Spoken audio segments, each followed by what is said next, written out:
Testing. Yeah. Let's see if I can.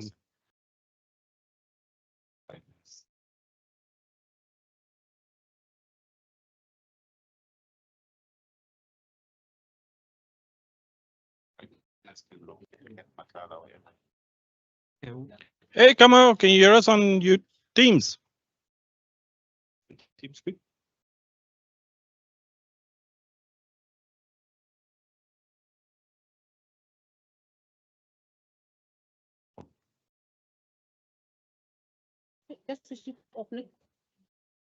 Living.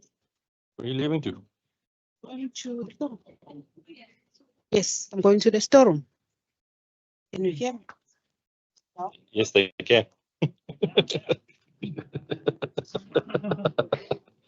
Key. This is the mute here on the side. So if you want to unmute, you just press that. Yeah, yeah, let's go. So now it's off. Yeah. Let's see YouTube.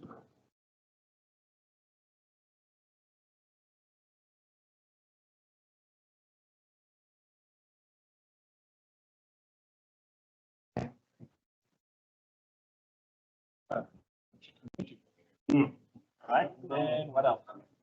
Yes, Enzo. Then what else? Just quickly unmute and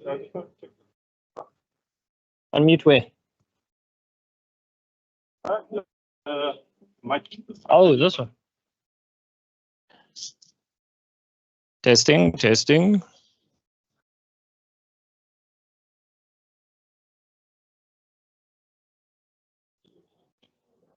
Testing, testing, Richard.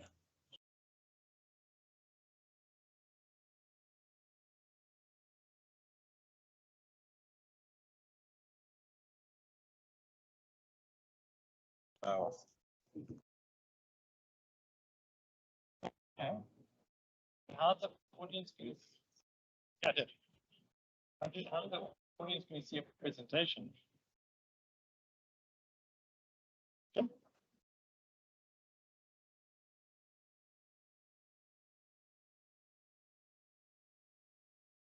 How's the audience going to see the presentation?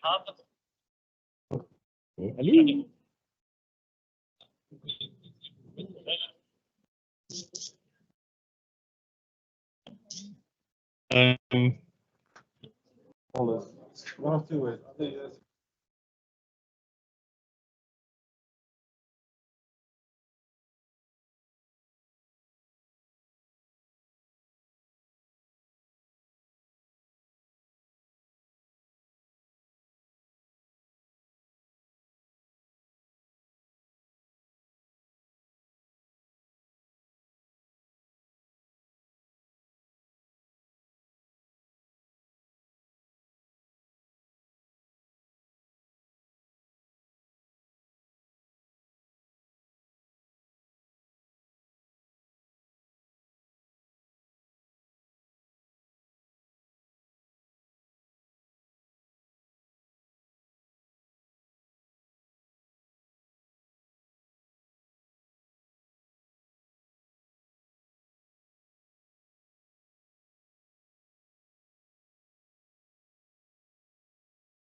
Hearing me now because my laptop is totally useless.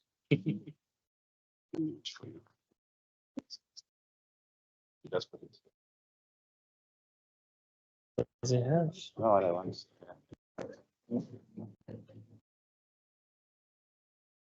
Do you have a HDMI? Noise, yeah. Oh shit! There's no HDMI. I have connected. Oh, okay. There's the two. It's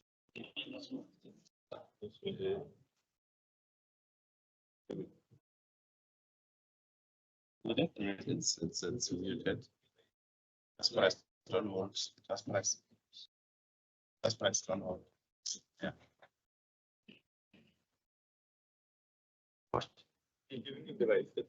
Alright, cool.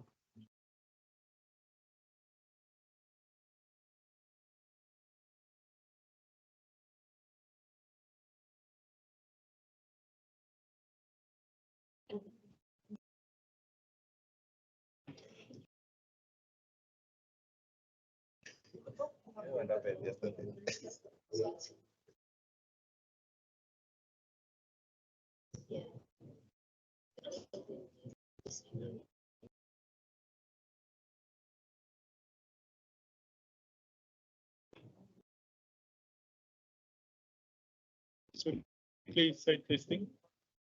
Testing. Testing.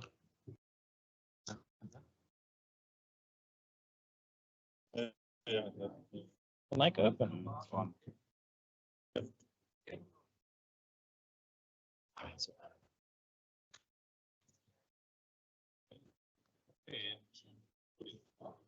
Only 5 minutes, right? Yes. What do you mean? Yes.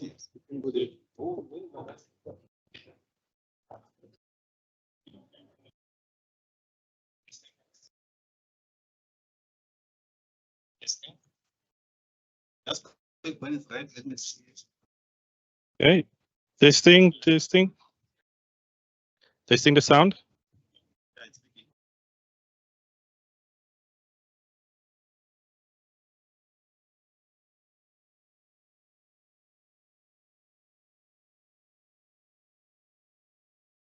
Yes.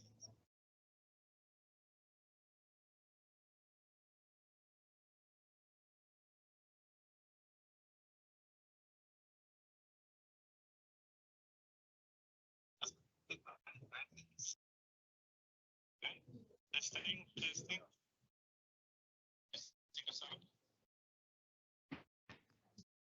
Testing the sound.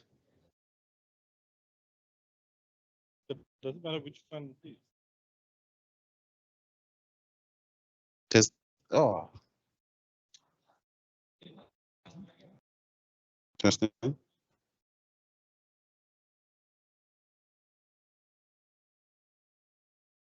Testing. Testing. Oh.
Just hold it.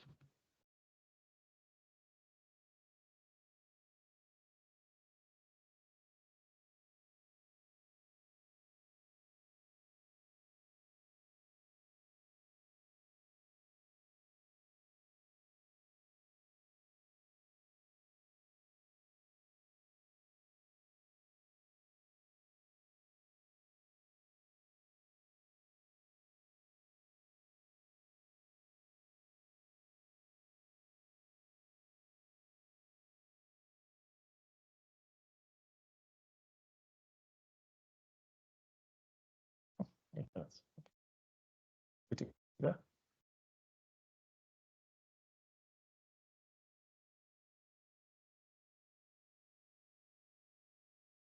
All right. Good morning, everyone. Thank you for joining us on a Tuesday morning.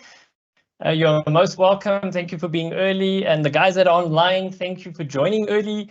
We just took a few minutes to set up our system over here this morning. I'm David Hopstad. I'm going to be the program director for today's webinar.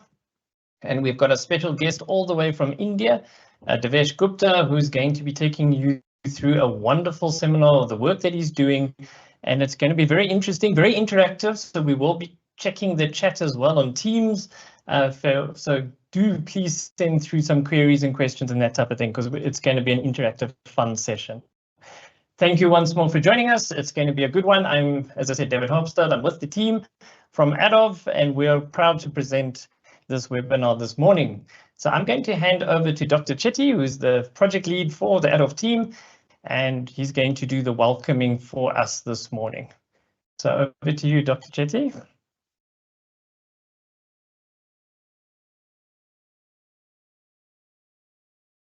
Let's put this on. Good point. You want me to introduce Devesh as well, or you introduce him? No.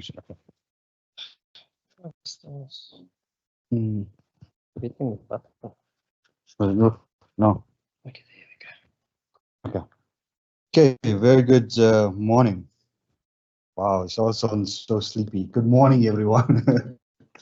Okay, and a very good morning to all those that are online as well. I can see there are many online as well. I think if I recall correctly, if I can quickly check, we just got about 73 or 74 that are joining us online.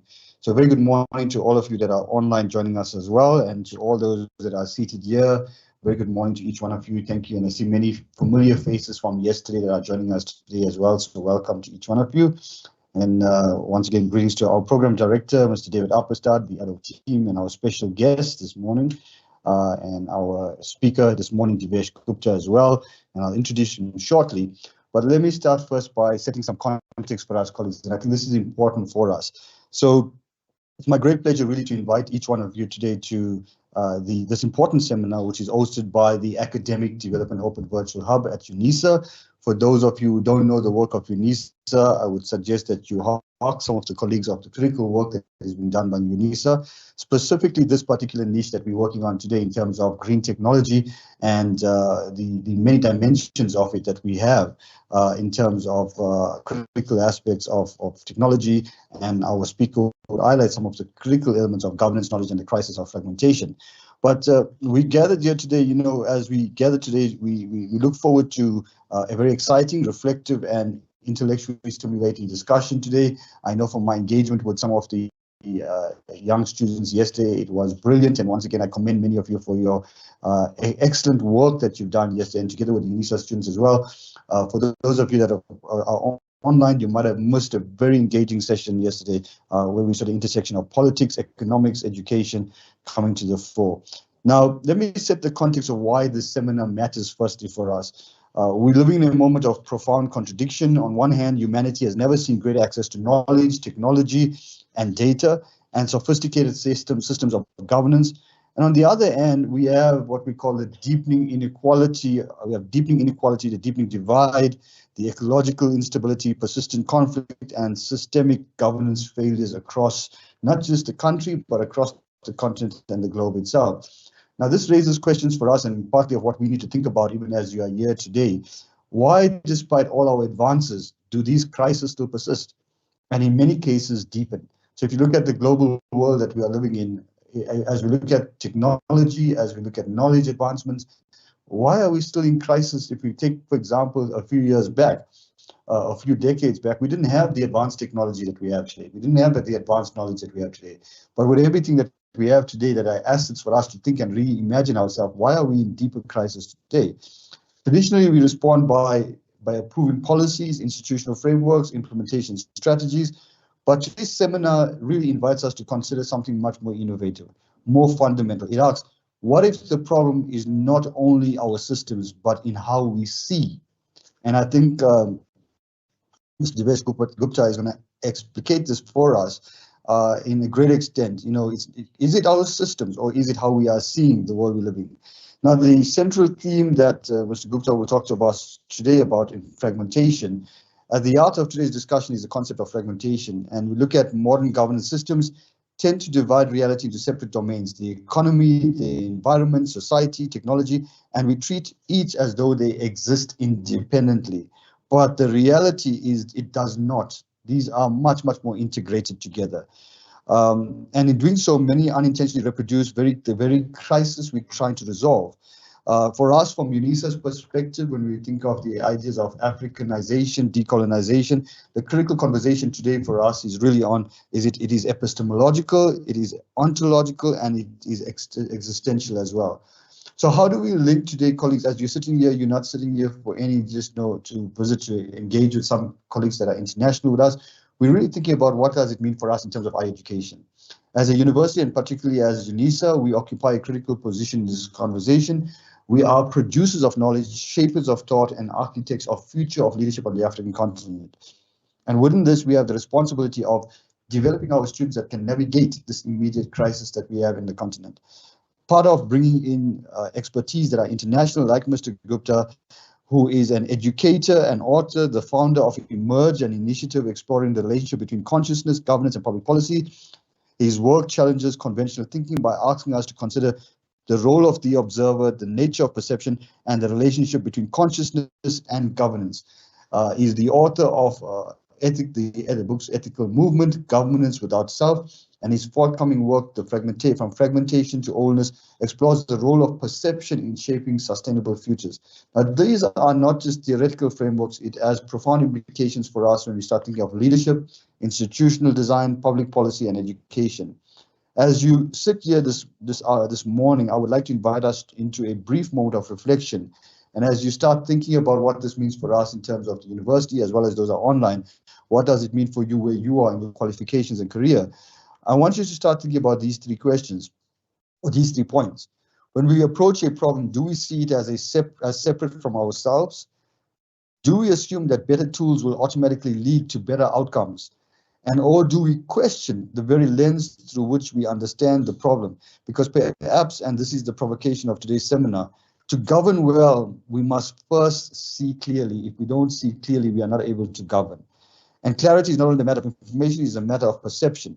So as we transition followed by these opportunities for us to reflect today on Mr. Gupta's presentation, what I want us to think is to encourage us this morning to listen deeply, to engage critically, and remain open to discomfort. Because I think if we are too comfortable here this morning, it's not going to challenge where we're going, even where our students are. If you are too comfortable in the position that you are, you need to start thinking of how do you get this uncomfortable? How do you embrace discomfort? Because that's when we really start thinking critically of what we want. So with that said, let me return to the central provocation of today. What if the crisis is not in our policies? What if the crisis is not in our education systems? What if the crisis is not in our governance, but it is our perception of how we see the world in reality today? With that, it requires awareness, reflexivity, and a willingness to see differently. And I hope that even as we embrace the speaker today, that we are able to see differently as we move into this dimension. With that said, Program Director, let me hand back to you, but it's my pleasure to once again welcome the colleagues, the delegation from India, with the school and college with us today, and as well as our guest speaker. Please feel free. We want to engage you all on the critical issues, and we want to hear from you, the international space. So as you take the podium by our Program Director, the space is now yours. Thank you.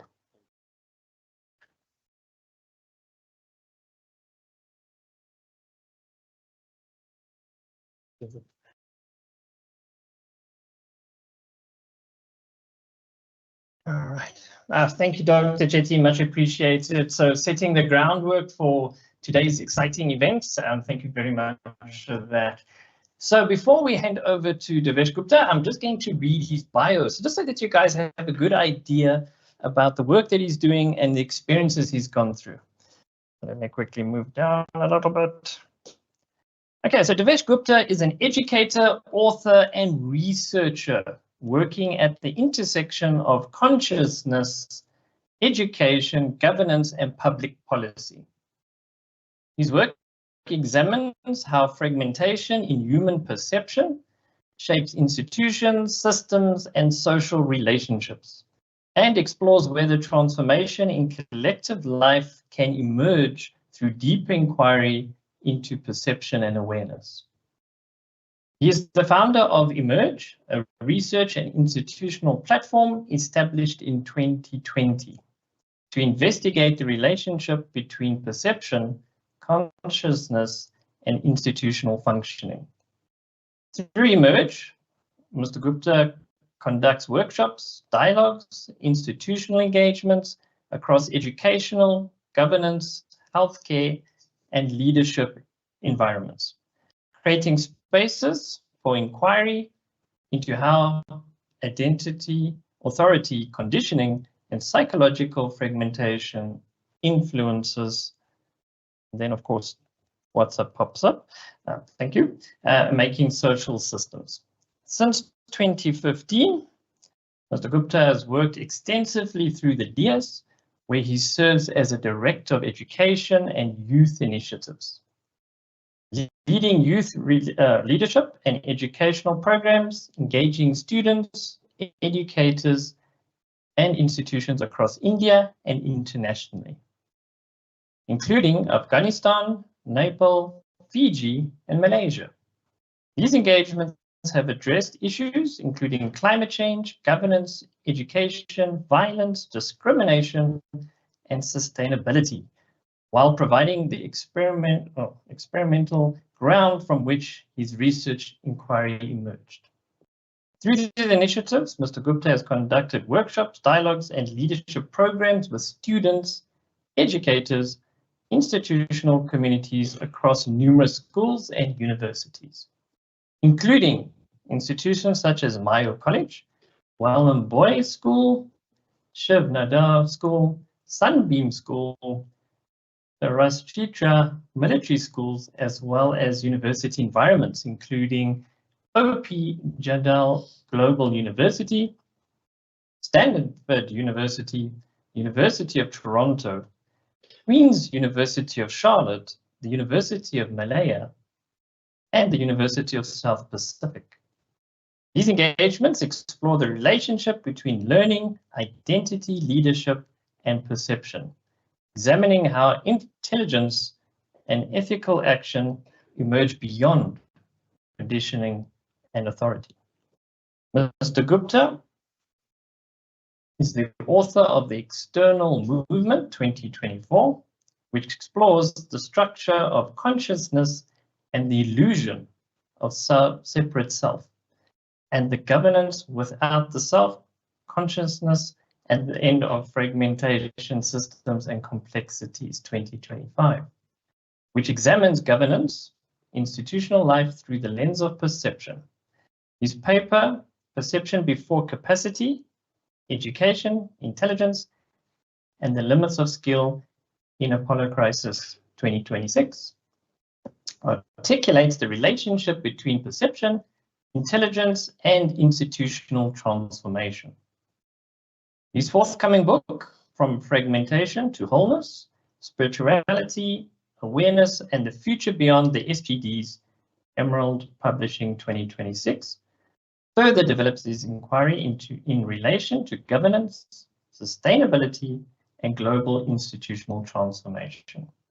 He's also visiting faculty at OP Jindal Global University School of Government and Public Policy, and serves as Vice President of the Spiritual Science and Public Policy Network, the SSPPN, a collaboration between Emerge and the university exploring governance and policy through inquiry into perception and ethics.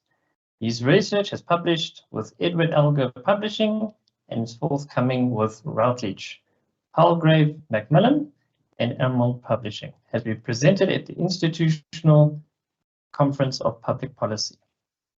Without further ado, I'm going to welcome Mr. Devesh Gupta. Please do engage him. It's going to be a fun, exciting time together, and I'm going to hand over to you. Thank you, Devesh.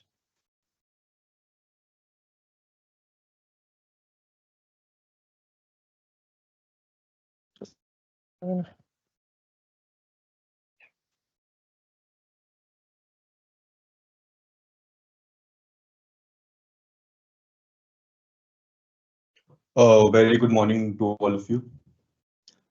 Before we begin and before I start communicating with all of you, I think it is very essential that first we come to a common understanding of what I even mean by communication. Because if I'm coming from India or if I'm coming from Mars and you are from here, then we need common words, common understanding for the beginning. So I would like to ask from you. And this process will function in a way that I will not be speaking a lot. I will be asking questions from you, and we will be walking into the inquiry together. So, when I say communication, what do you mean by communication, or what do you understand by communication? And you can raise your hands and we can begin. Anyone, what do we mean by communication? You don't have to give me the right answer. You have to give me what you understand. Yes, sir. You are saying that communication could be many ways. One way is talking. Okay, yes, ma'am.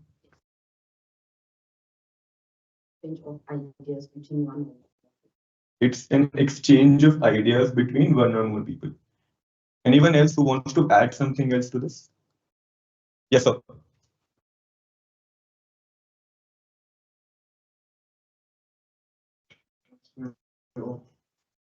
Between the sender and receiver. Right, so it's a transfer of information. Right. So let me give you one example, one incident, and then I will ask some certain questions about it. So in 2017, I was in Afghanistan and we had a friend with us. I won't name him. And the friend had gone out to buy a packet of cigarettes. So outside the hotel. And he was with certain interns who were from Afghanistan. Now, if someone is from Afghanistan, they might understand the context more of the street, and this person might not understand the context of the street more. So this person, while buying the cigarettes, was looking around, and the interns who were from Afghanistan told him, for example, let's say his name is Devesh. Devesh, run. Now, that Devesh or that X or Y, that person was considering himself to be the judge of the event. And an intern is telling him, run. So is there an exchange of information at this point of time according to your definitions? Yes. That he has been told that run. But he was listening from the lens of a judge that an intern is telling him run while he's buying his cigarettes. So he did not listen. Then an ISIS car comes and two Kalashnikovs comes up and they were pointed towards the boy. So when I say communication, I will give you another example and then I'll try to link the two. Suppose I tell you that cigarette smoking is harmful. Yeah. Now there are four people. One of them, they listen to you and then they smoke in front of you again. There is the second one who has heard it. They try to not smoke, but every day they end up smoking. There's a third one. You told him or her that smoking is dangerous. They instantly heard it and they dropped it. Which one is communication? Let's begin from here. Because as per your definition, all three of them were exchange of data or transference of data. That's what you had said, sir. That's what, ma'am, you had also said, and that's what you had also said, sir. But is that only knowing that cigarette is dangerous versus understanding that cigarette smoking is dangerous? So this brings us to a question of what does it mean to know? Because all of us know we have to be non-violent, but every day we end up being violent. All of us know that we all have to be one, but we still identify with being an African or from South Africa, Hindu, Muslim. So knowledge, knowing that there is a God, knowing that there is something called compassion, knowledge. My question is, first of all, from here, what is knowledge? Because until now, we have seen that knowledge, you have knowledge, but knowledge is not transforming you. Every day you suffer, you know, you don't have to shout at your child, at your partner, you don't have to do 100 things. So, knowing, what does it mean to know? Let's begin. What is knowledge? Yes, sir.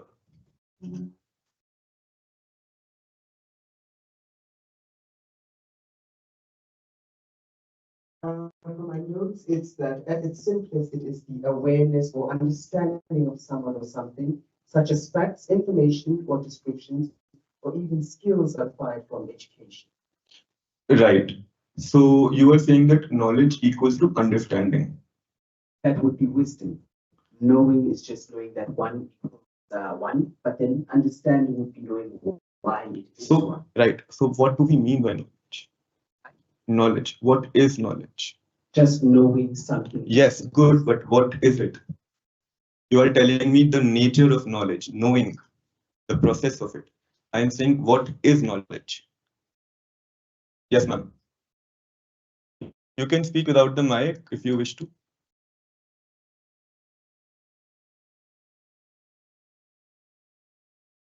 Acquiring information that you didn't know. Let's stay with the statement. What do you mean by to know?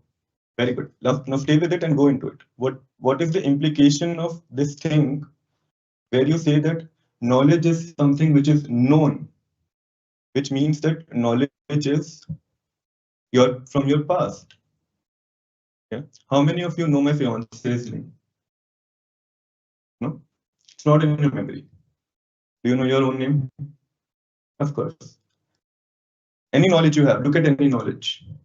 So knowledge is memory sending response from the past to the present, which means that you can only recognize what you already know.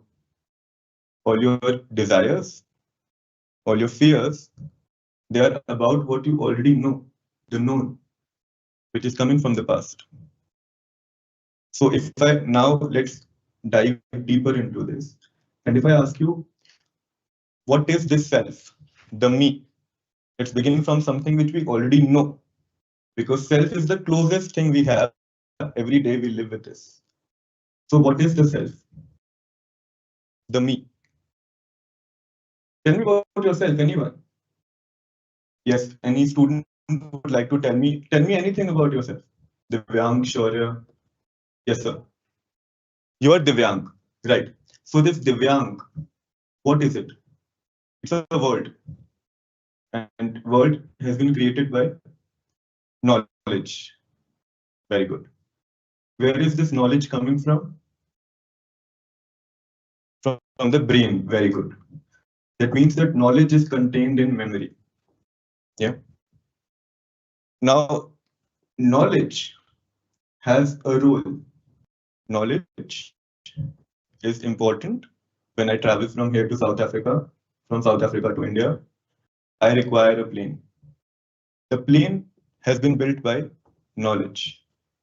So knowledge has a function. I will not go and get a surgery done by someone who does not have knowledge. But does hurt of yesterday is also the result of knowledge? Take your time. Does the hurt of yesterday, the common African hurt, is it all a thought, a knowledge, which is coded in the memory?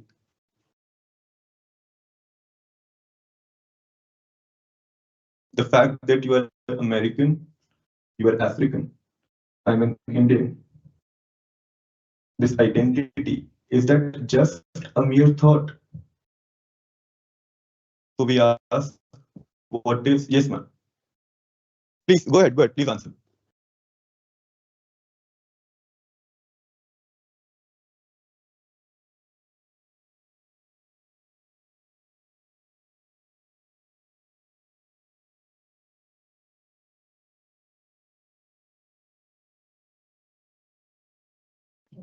But even just like hearing things, I would do it.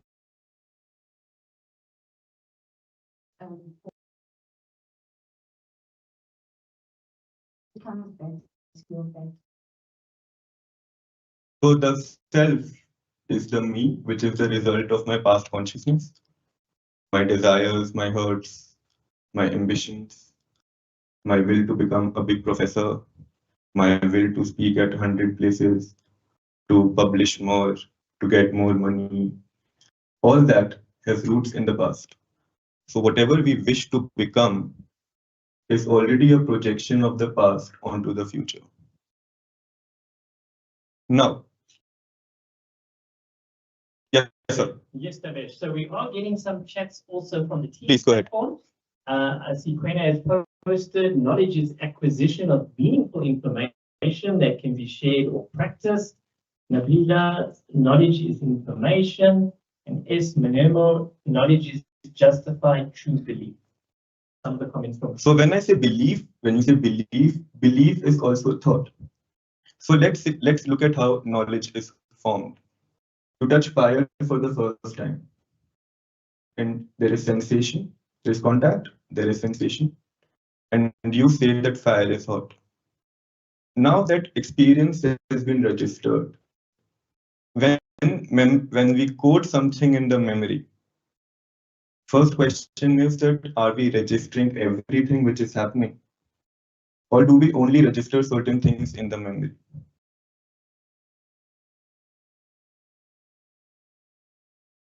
Do you register everything which is happening? Or what all things are getting registered? Yes, sir. The more pressurized ones, do you want to talk more about it? What do you mean by more pressurized ones?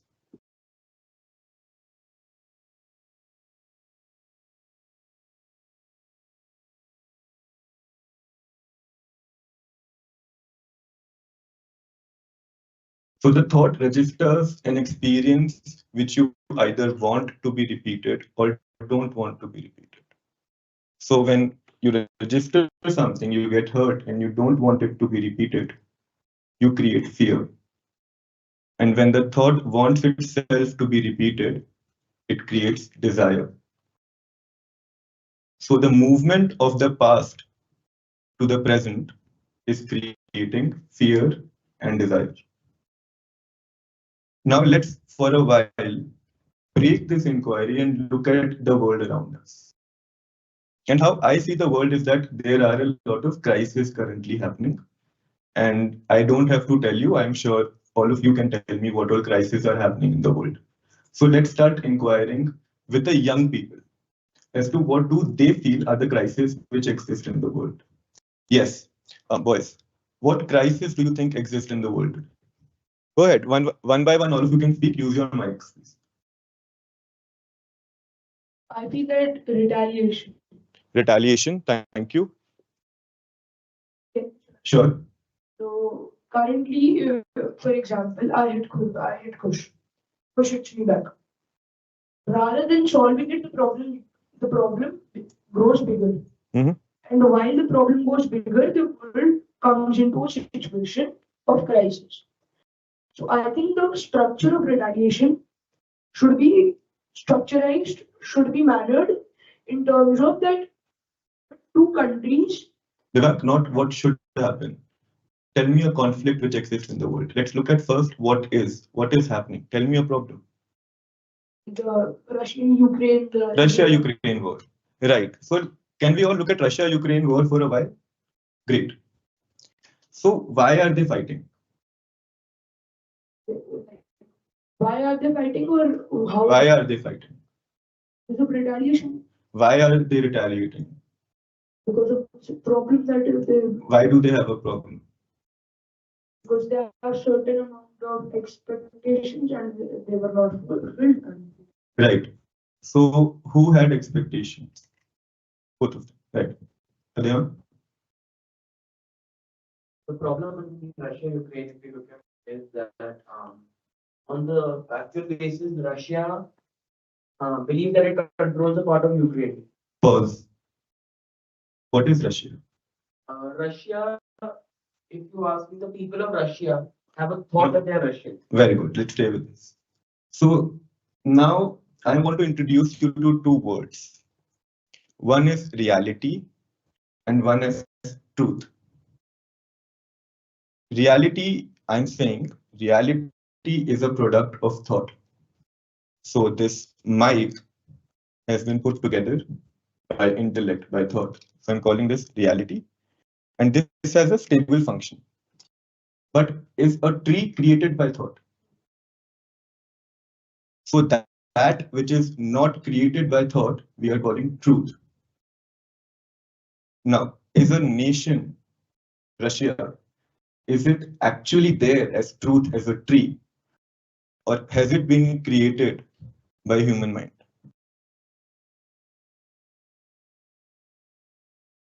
What about South African? What about identifying with black human mind? So why do we identify? Because the moment I identify to being a Russian, I divide myself from Ukrainians. The moment I see myself as an Indian, suddenly I divide myself from being a Pakistani. The moment I identify myself as a Hindu, I will divide myself from a Muslim. The moment I am something, I divide from the rest. The moment I identify with Mayo College, I separate out the UNICEF.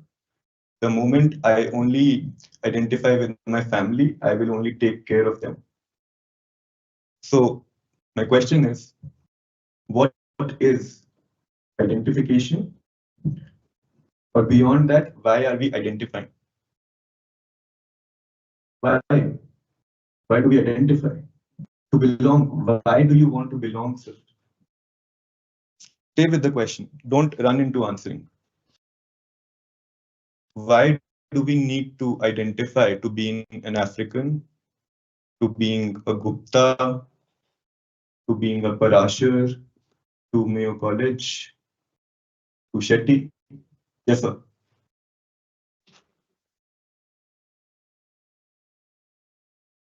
So there is a seeking,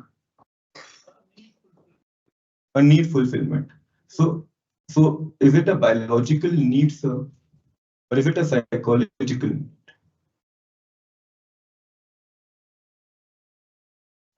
Both. So the need for comfort is biological and psychological. To be held, to experience warmth. So you are saying that when someone identifies to be Russian, they are getting the warmth? It's slightly more complicated because to not so consciously. I mean, if I was to say I'm an Indian right now, what function would it fulfill? And is it always the case that when I say that I'm an Indian, that I am seeking the function of comfort? Sometimes it's purely structural. It allows me to navigate my path in a current field. Say, for instance, the immigration rights. They allow me to say, I'm going to take X path, navigate my way through that, because it allows all of us then to navigate.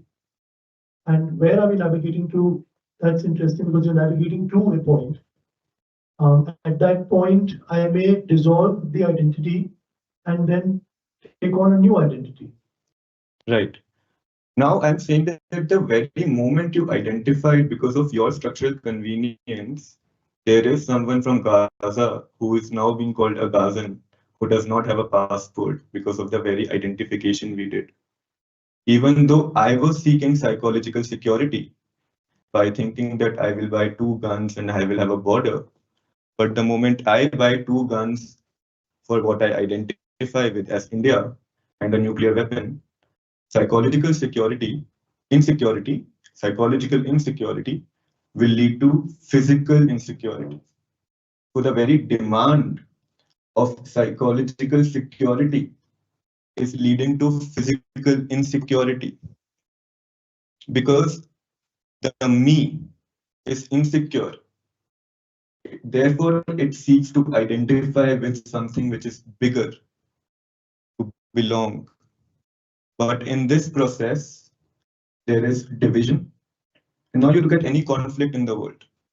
Any conflict, and I'm not even saying any conflict. You look at anything which you call a problem. And I am saying the root of it is human thought. That the very identification with the memory is creating a fragment which is me and Indian, and then I will look at the world from that fragmentation.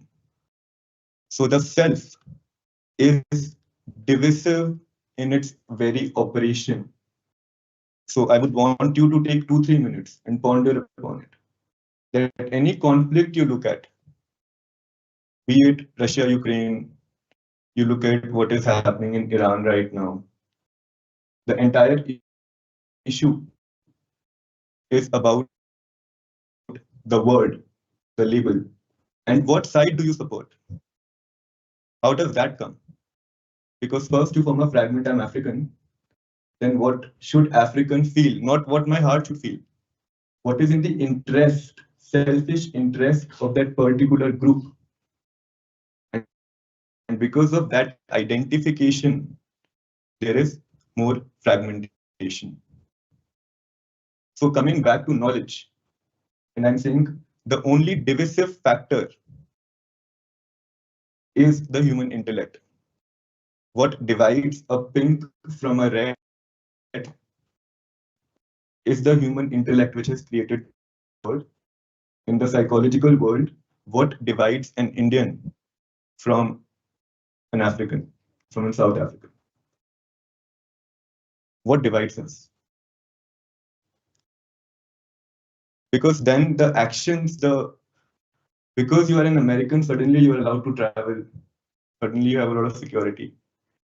And the moment I give you the t-shirt of Uganda or Palestine, then sorry. And if you are given the t-shirt of being a girl of 12 years of age in Iran, then I'm really sorry for you. So if knowledge, we are saying knowledge has a place in the physical world, it has a place in the technological world. But does it have a place in the psychological world? Why do I need to know that you are an Indian? And does compassion require knowing? Or is knowledge limiting our compassion? Yes, sir. Barriers. Is it fair to say that, would you take the position that any distinction is problematic? Like, for example, a name, any perception of you as the external and me as the subject, is that something fundamental in us, or is that something propagated due to fears that you embed in knowledge? Right, sir. So language is important. If we do not have words, then you will keep sitting there, I will keep sitting there for 10,000 years, and there is no communication. So knowledge has a place. That's what I've been saying again, I'll repeat that. Knowledge has a place in certain fields. In the physical world, in the coordination world, in communication. If I want water right now, I must be able to communicate to you that this is water. But the moment you only know the thing, everything is water, and then someday I need something else, you are getting me water because you are conditioned. So the word, the knowledge, you look at specialists, look at psychologists. They meet a person, but do they meet the person fresh? Or is a person looking at them from the previous theories, introvert, extrovert, real self, true self, that whatever models we have, when you look at this, sir, what is it? What is it, guys? Mike, can you look at it without the word?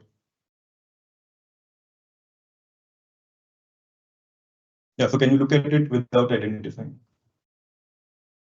You can. Sir, sir, my friend, I don't need to know what country you're from. Did I ask you what country are you from? Did I ask you your name? I did not ask you anything.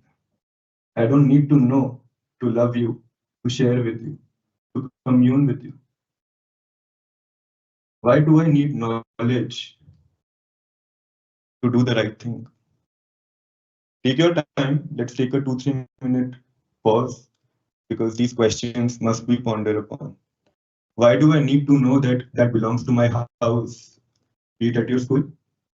Because the moment they are from your house, suddenly you will be very communist at home, very capitalist outside. We were taking a city tour in Pretoria 2-3 days ago, and I don't know the exact location. I think Bunny can help me. I think Bunny's not here right now. So there were people sitting, homeless people. And suddenly certain people came to help them with food. And I was thinking that now at that moment, none of them got up from their place in a disorderly fashion. They were very orderly. But if you do the same in India, if you try to distribute food in India, and you take out some food, suddenly everyone is over you. Yeah. For 1 second, I was thinking, wow, these people have so much of order. Then I talked to someone, they were like, we Africans, we have so much of patience. We are very orderly. Then I stayed with that thought.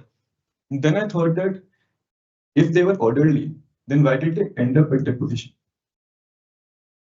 Does he actually understand order? Or is he using the order for his self-interest? So compassion in the field of identification, reality, when you are only compassionate for a few, that becomes self-interest, selfishness. Love cannot be for one person. If I am only taking care of my people and I'm ready to bomb your people because that's my people. So on this end, I'm saying I'm being compassionate. I'm taking care of my Indians. But whom am I killing? Another thought. And what is thought? Created by the human mind. So when I am saying I am an Indian, what am I saying? I am my own thought. I love India.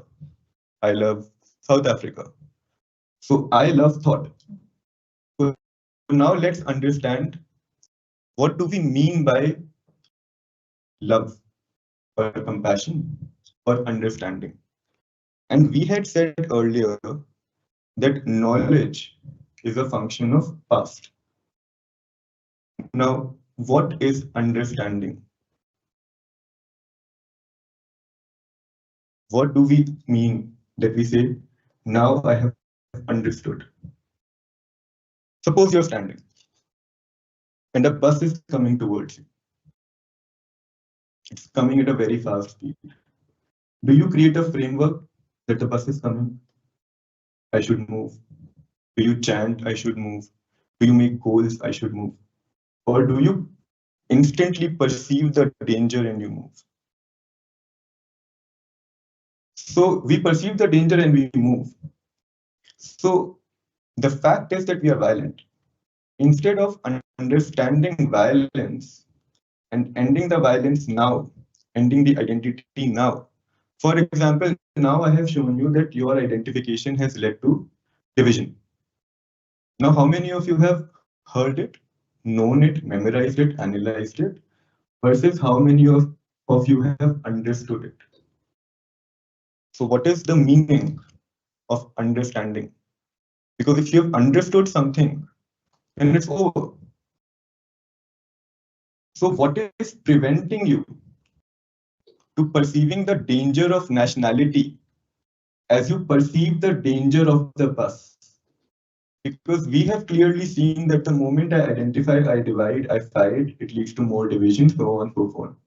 Whenever I'm identifying, it's leading to more division. So why am I not sensing the danger of me? Whenever the me comes, my love for my friend, for my brother, for the children, it gets over. And the thought which I have of them becomes the me. So you get hurt today. And the next time you're meeting your teacher, suppose your teacher has hurt you. All of you boys, your teachers have hurt you on this trip a lot. Now suppose that next day you meet us. Are you truly meeting us? Or is the yesterday's known hurt meeting us? And do we meet our students from our identifications, from our nationalities? And if you are in the past, in the known, and I am in the known, so are we truly meeting? What does it mean to meet, to communicate? Now I'll take you back to the initial inquiry. The word communication comes from the word communion, which means to share, to love, to meet exactly at the same point with the same energy, talking about the same set of things, looking at the same problem with the same intensity. And there is insight and change at every step. In knowledge, you memorize that I must be nonviolent, I must do this or that. But change doesn't happen, which means we must inquire into what is change. Have we changed? Yes, sir. Okay, thanks, Devesh. Another coming from the Teams platform to Volvo saying to understand means to grasp the meaning, significance, or nature of something so you can explain it, use it, or relate to it to other knowledge. To other knowledge. Right. So we were saying that there is knowledge, there is understanding, and knowledge is the accumulation of the past. My hurt, I know I'm hurt, I'm Indian, and so on. And the known is important in certain fields, but what is the position or place of knowledge in our everyday behavior, in our everyday life? That was our question. And I am saying that whatever conflict has been created by knowledge. Now, I want to take you to a deeper inquiry from this place. And I want to use two words. One is called a fact, and one is called an idea. Okay? I am violent. It's a fact. You can see it in the world. But instead of ending my violence now, I create an idea that I should be non-violent. Now, thousands of books and commentaries have been written by Gandhi, by millions of people on how to be non-violent. But the mind who is actually non-violent, does it have to practice non-violence? Which means, let me elaborate upon this a bit more. Fact is I'm violent. So instead of ending the violence create an idea that I should be non-violent. Now for this idea that I should be non-violent to exist, for me to practice non-violence, what must I be? If I have to try to quit smoking every day, what do I need to keep doing? No. If I'm practicing to not smoke every day, how can that practice exist? For me, that has become the me.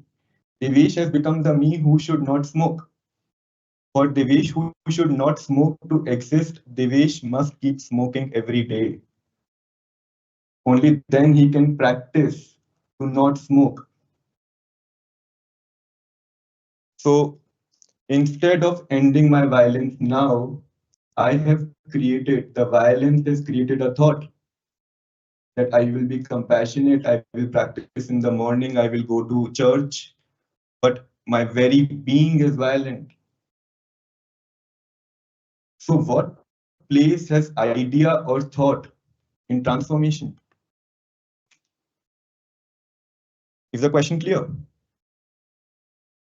What place has this idea that I should quit smoking.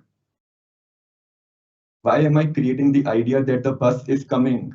Why am I not moving? Why am I not changing now? Why am I creating time? And is there a psychological tomorrow? You think it is? Okay. So what do you want to eat tomorrow?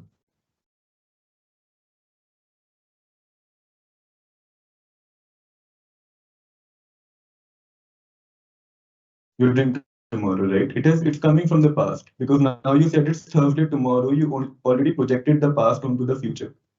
Yeah.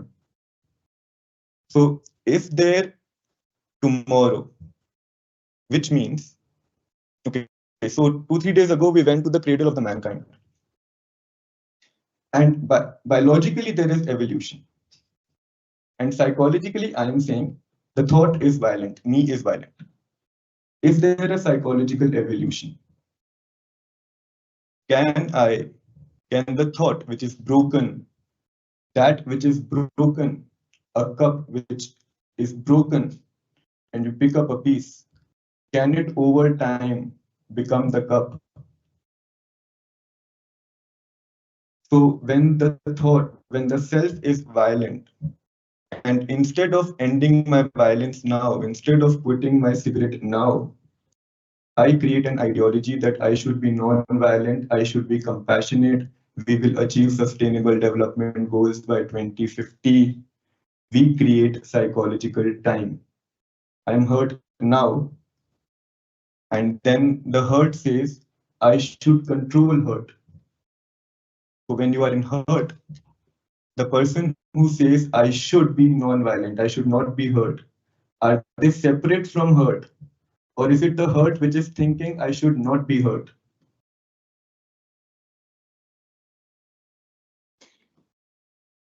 Is the smoker saying, I should not smoke? Or is the non-smoker in you saying, I should not smoke? It's the smoker, because there is no smoker in you. There is a smoker in you. The fact is violence. Instead of ending my violence now, I create an ideology that I will be non-violent. And for me to try to become non-violent, I have to remain violent. So you look at any idea, Universal Declaration of Human Rights, Geneva Convention. What place has UDHR Article 1, 2, 3, 4, 5? What did your case in ICC do? Following of Rome Statute, application of 2002 conventions. What happened?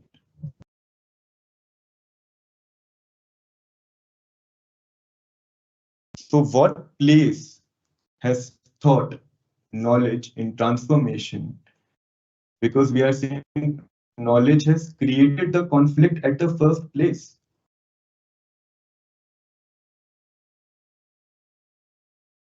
Yes, ma'am.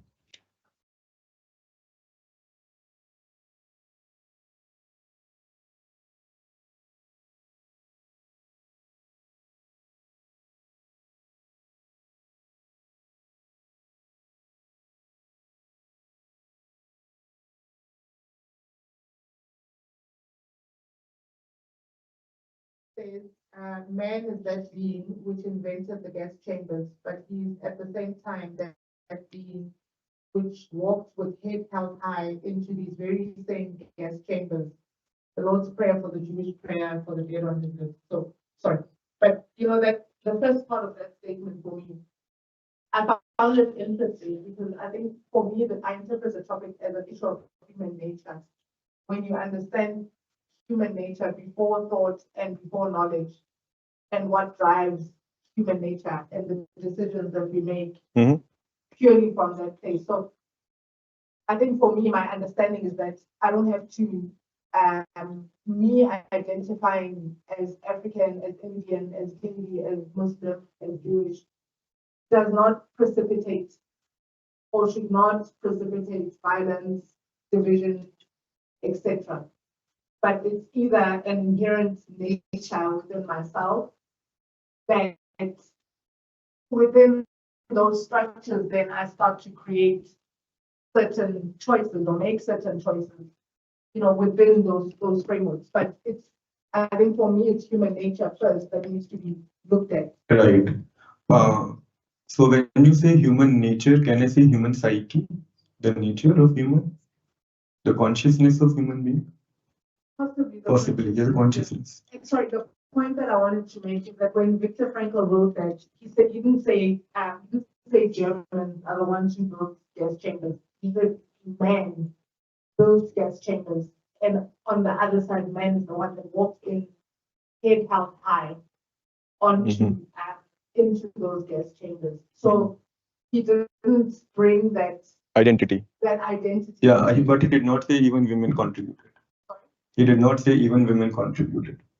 So that's another division. So that's what I'm saying, that the nature of the word can be divisive or not.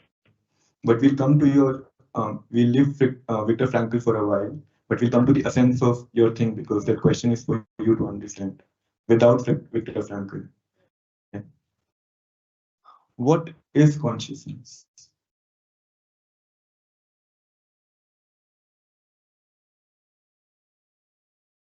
Okay. So is your consciousness separate from your memory? Or does your memory form your consciousness? From your memory. So that which is separate from memory, you are calling that as consciousness. Right. So can you tell me one of the features or characteristics of that which is not coming from memory?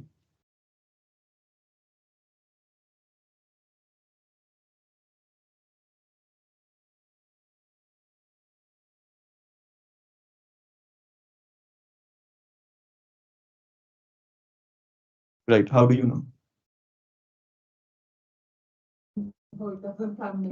Stay with this. It's very important. Stay with this. How do you know? What consciousness would do. Exactly. So what you just told me, that what consciousness would do, you are presuming that's the nature of consciousness?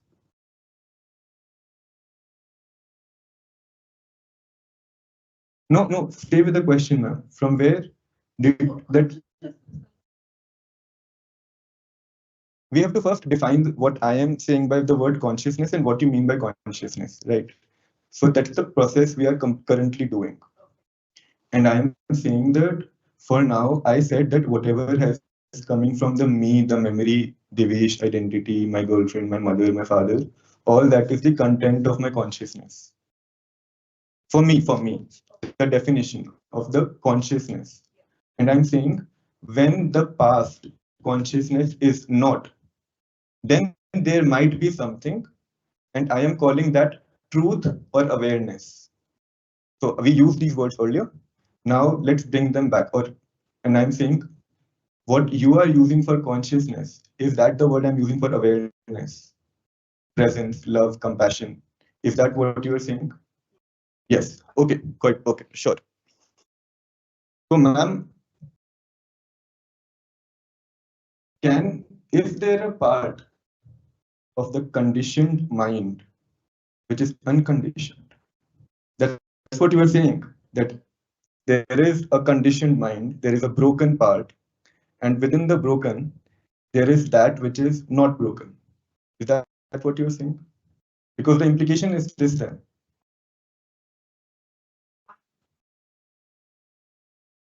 A part that there is half light and half darkness within me.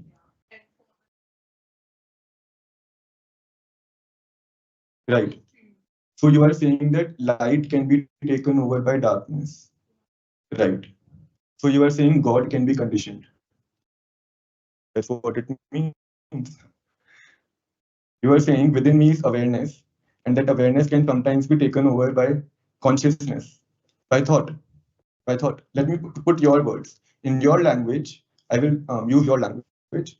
You are saying there's a part of me which is consciousness, and there's a part of me which is thought. And the consciousness being whole, holistic, can be broken by fragmentation. And if it can be, then why are we looking for wholeness? Because then wholeness will again be broken.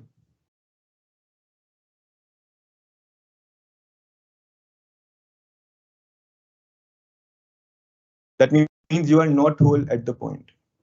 That means the one who is in fragmentation is not whole. Should we do it again? Slowly, we can do it again if you want, step by step. The me, the thought, is the result of certain identifications. It's not considering the whole.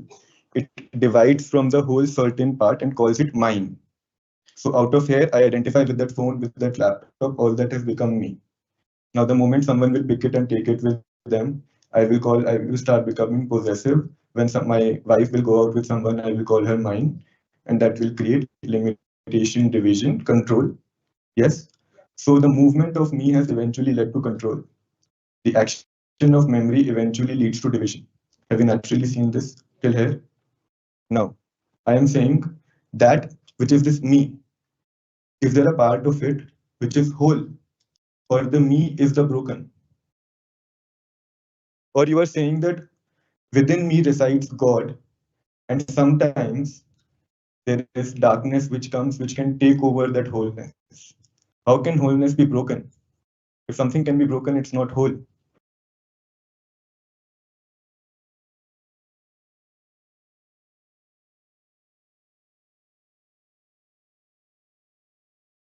It's complete. Yeah, sure. Consciousness is complete. And I am saying the thing which is complete, it's complete because it's not broken. And you are saying that sometimes it gets broken in me.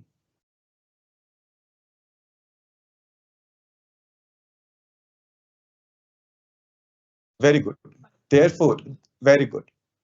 Therefore, what the broken is in is not in consciousness, is not whole, is fragmented, the me. Are we together? No? Great. Now, we are saying, we'll take you back and we are saying that there is a self, which is the me, which is the result of past, and past has a function. If we did not have knowledge, we could not have created a rocket today. Someone experienced fire, we put fire, then we added to it another thing, we created rocket. So technology is just accumulation of the past. All tech is just past added upon added. All science is just past added upon added. But when that thing enters in our human relationship, when we accumulate the past, we create more division. So my question is that what place has the study of policy, of compassion, of God, of Buddhism, of Gita, of Christianity, when that who is broken, for them, compassion is an idea, a thought. And that which is broken cannot touch that. It only becomes another fragmentation that I must learn to love. And to love, I must not love, what we understood earlier. That when we have ideals that I should do this or that, I have created time. A part of me wants to smoke, another part does not want to smoke. So choice remains as long as there is fragmentation. In truth, there is no choice. It is what it is. Choice is a result of contradiction. So when you say that I'm free to choose, is there a choice in freedom? Or when you are free, there is only one thing to do. Because choice is the result of fragmentation.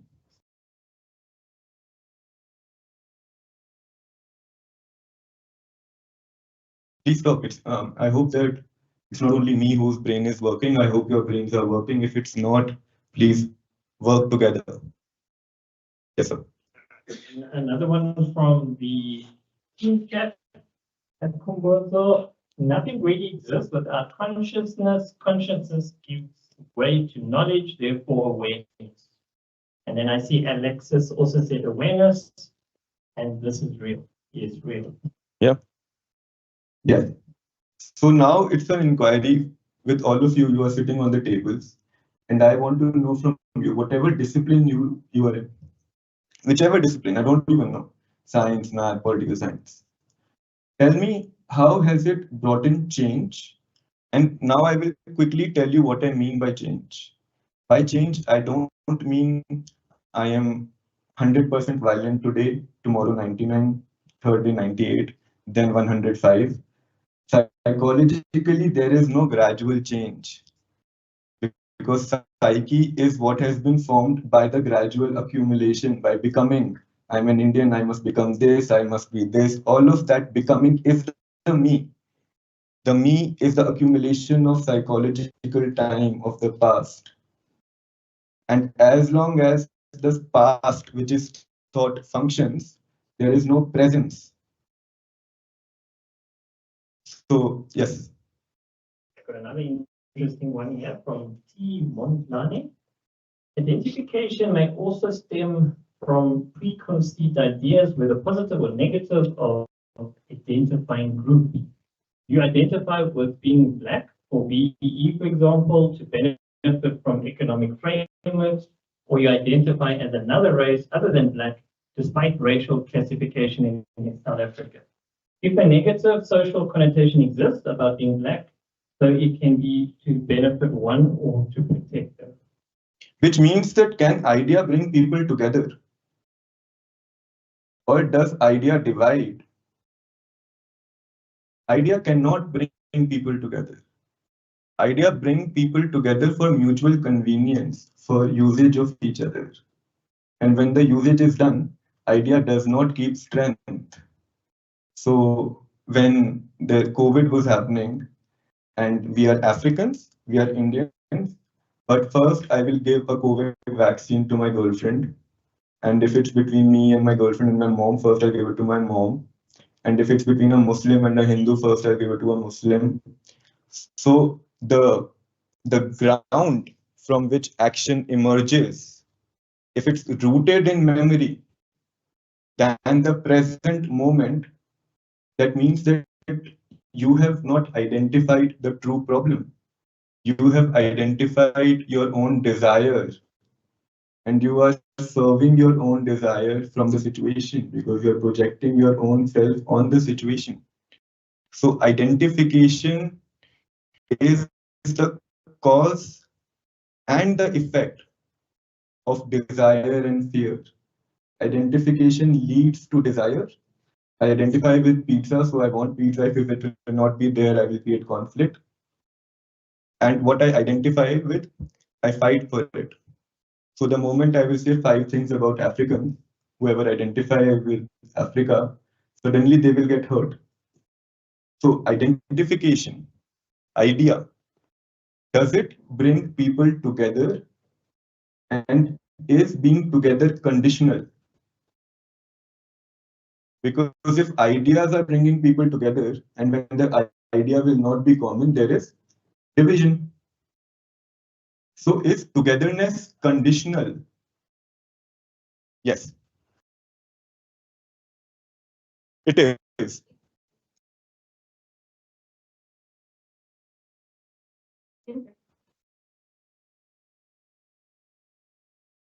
Mhm.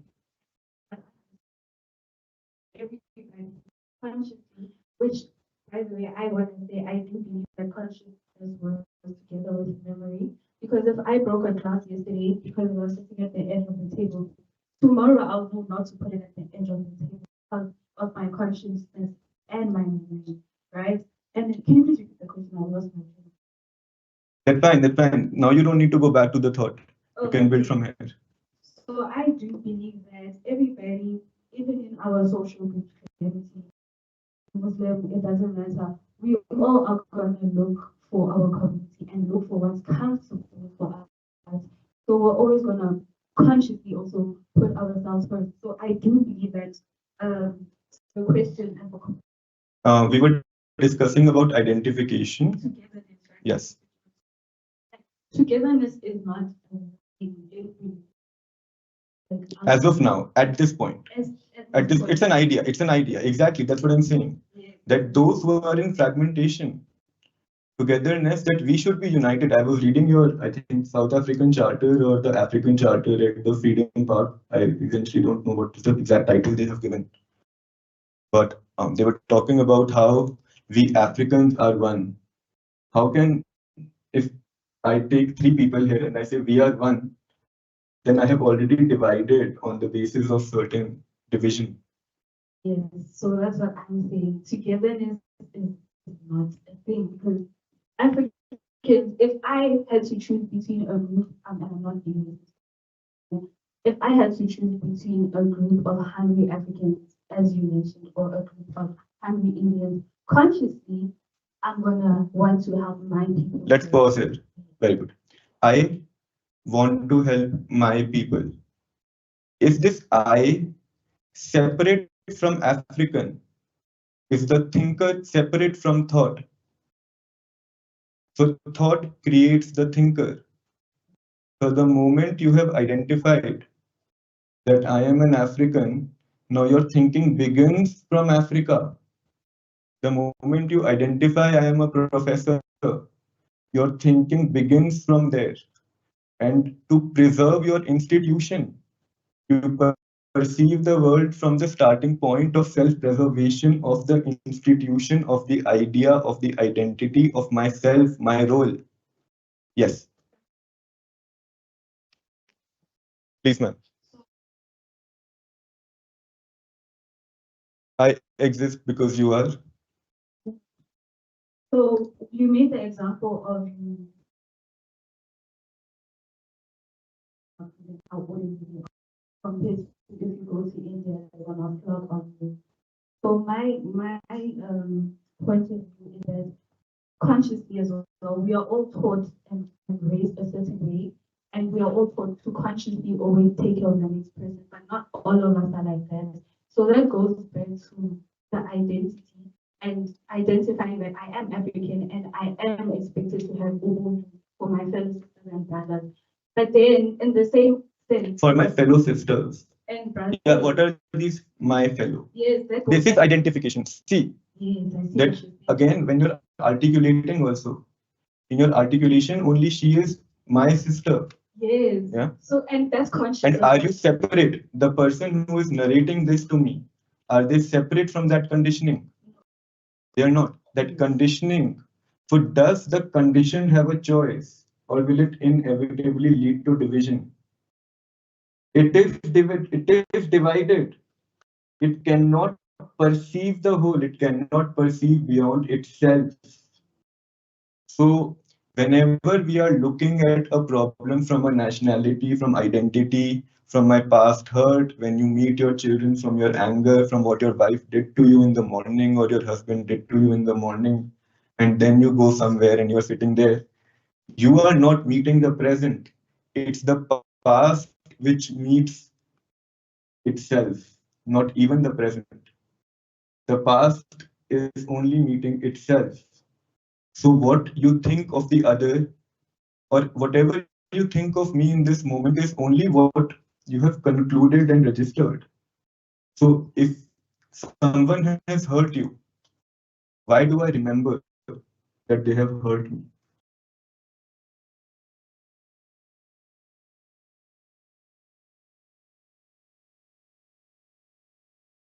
Why do you register that someone hurt you? Okay. So why do you, everything changes, no? Right now, when I'm speaking to you, the sound is increasing, decreasing, the temperature is increasing, decreasing. Which part of it are you registering? Why do you register that someone hurt you? Because that is an unusual change, not a change. So you don't want that thing to happen again.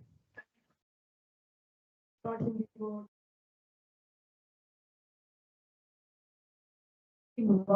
why, how. When you say I start thinking, is this I separate from thinking, or does whatever you have thought is just moving on its own? Is there a separate whole I when we were saying observer, whole, which is analyzing the knowledge, or is the analyzer another fragment?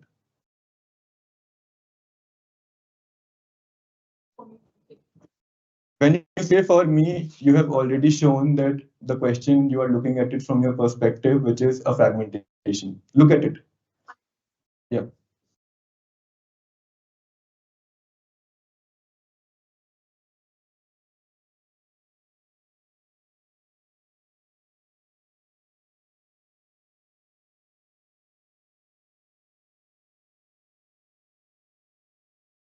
So what you have understood, can it be different from what I have understood? Okay. So, okay. Is understanding subjective? Okay. What creates subjectivity? Exactly. So understanding has never happened. True understanding, knowledge is only continuing itself. The known. Understanding means change, means ending. That I see that I smoke, I see it's dangerous, and it ends. The bus is coming, I move. There is violence in me and it will cause violence in the world. The moment that is seen, there is instant ending. Not creating an idea and continuing like that. We have had the ideas of United Nations Declaration of Human Rights, but we have been killing left, right, center. We, the peoples of United Nations, having solemnly, having determined to save succeeding generations from the scourge of war, which twice in our lifetime brought untold sorrows to mankind. Okay, we have written all of this. You have your charters. Now what? Can idea bring people together? Is it bringing people together? Those people were living on the street. Yeah. And I asked our tribal person that why are they sitting there? He said because they don't have a paper. So they don't have an idea that the t-shirt that they're South African. That's the compassion of your charter. These are not us. They are immigrants. Okay, how many of you use the word immigrants? It's okay. Be yeah. Okay. So you were born here before the dinosaurs were here. Suddenly they come here and they say that you are immigrants. So is the very division that I was born on this square. Maybe I was born on the square. How does Africa become mine? How does South Africa become mine? I was just born on a piece of bed. Either the whole earth is everyone's. What is your measurement to say that this land is mine? Can a river which is truth, actuality belong to thought, which is an illusion? How can a river belong to a thought? How can a resource belong to a thought?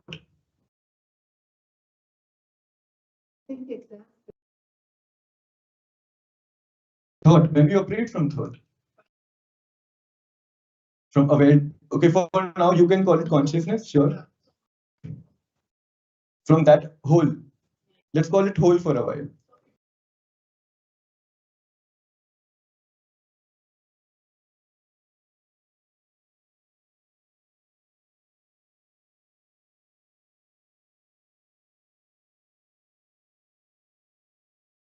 Okay, how do you know I'm an Indian? Exactly. How do you know I'm an Indian? In this moment. Exactly, that's what, exactly, that there. You don't need to know. If the house is burning, you don't need to know which color of the person is getting water to put off the fire. What's important is the action. So when someone is dying, it doesn't matter whether the child is Ukrainian or Palestinian, a child is dying. When an army personnel is killing, it's violence. Just because you identify with your group and think you are the sovereign state of the Westphalian system does not make it a rightly killing. Because now first you write on the paper that these people are allowed to kill. Which people? Who identify with me. Right? And that killing we take pride in. We glorify weapons. We glorify fear, insecurity. And we feel powerful that we have so much of hatred and we are so much of insecure. And while we don't have water in our houses, we are feeling very happy that one F-35 is there with our nation. But that F-35 is also a thought, put together by thought. Your nation is also put together by thought. The water is not put together by thought. And and you are seeking fake illusory security in thoughts. Now, the final segment where I want to move from here is whether knowledge, be it technical knowledge, technology, artificial intelligence. These days we are hearing of transhumanism, where people are trying to alter biologically people's brains and body parts to think that we will transform and create a divine human. There are technologies on which scientists are working currently. Can knowledge, which is a result of past, end past? If you use wrong means, can there be a right end?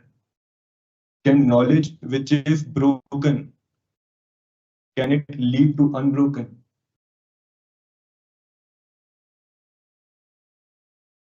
That's where I would like to yield the floor to you for a while, because right now I don't know how much speaker time does the speaker have also. But at the same time, I must give you the space to inquire what is the role of knowledge? And any framework you create, can you give it to Trump today and Trump will be like, oh la la, everyone is peaceful, UDHR. Benjamin Netanyahu, suddenly enlightenment happened from your 5 inner development goals, regenerative thinking, systems thinking. In systems thinking, lately systems thinking is very prevalent. I don't know how many of you have heard of this kind of thinking. Complexity theory, regenerative theory. These are just sophisticated, superficial ways of trying to create knowledge. But if Benjamin Netanyahu will apply systems thinking, he will still use system thinking to kill people more proficiently. We have created artificial intelligence, but we are using artificial intelligence to kill people in Gaza. So a man or a woman with knowledge but no love in their heart becomes a monster. Without, you can call it consciousness, and without the whole. So whenever you will identify with something, you will always use knowledge for its preservation. That fragmented centers protection. Yes, sir. I have a question here. Please. So, in context to all of this, why is it that we give compassion to children more? Why do we give more compassion to children rather than vulnerable adults, even though they have the same amount of vulnerability? Sir, because you are identifying with the child. Compassion has nothing to do with the other. A flower flowers. It does not think whether someone is a child or a poor person or Indian American. The nature of love is to love, and the nature of division is to divide.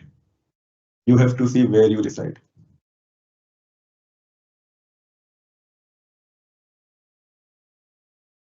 If it's not clear, I can explain again, sir. It's very clear, yes? Yes, please.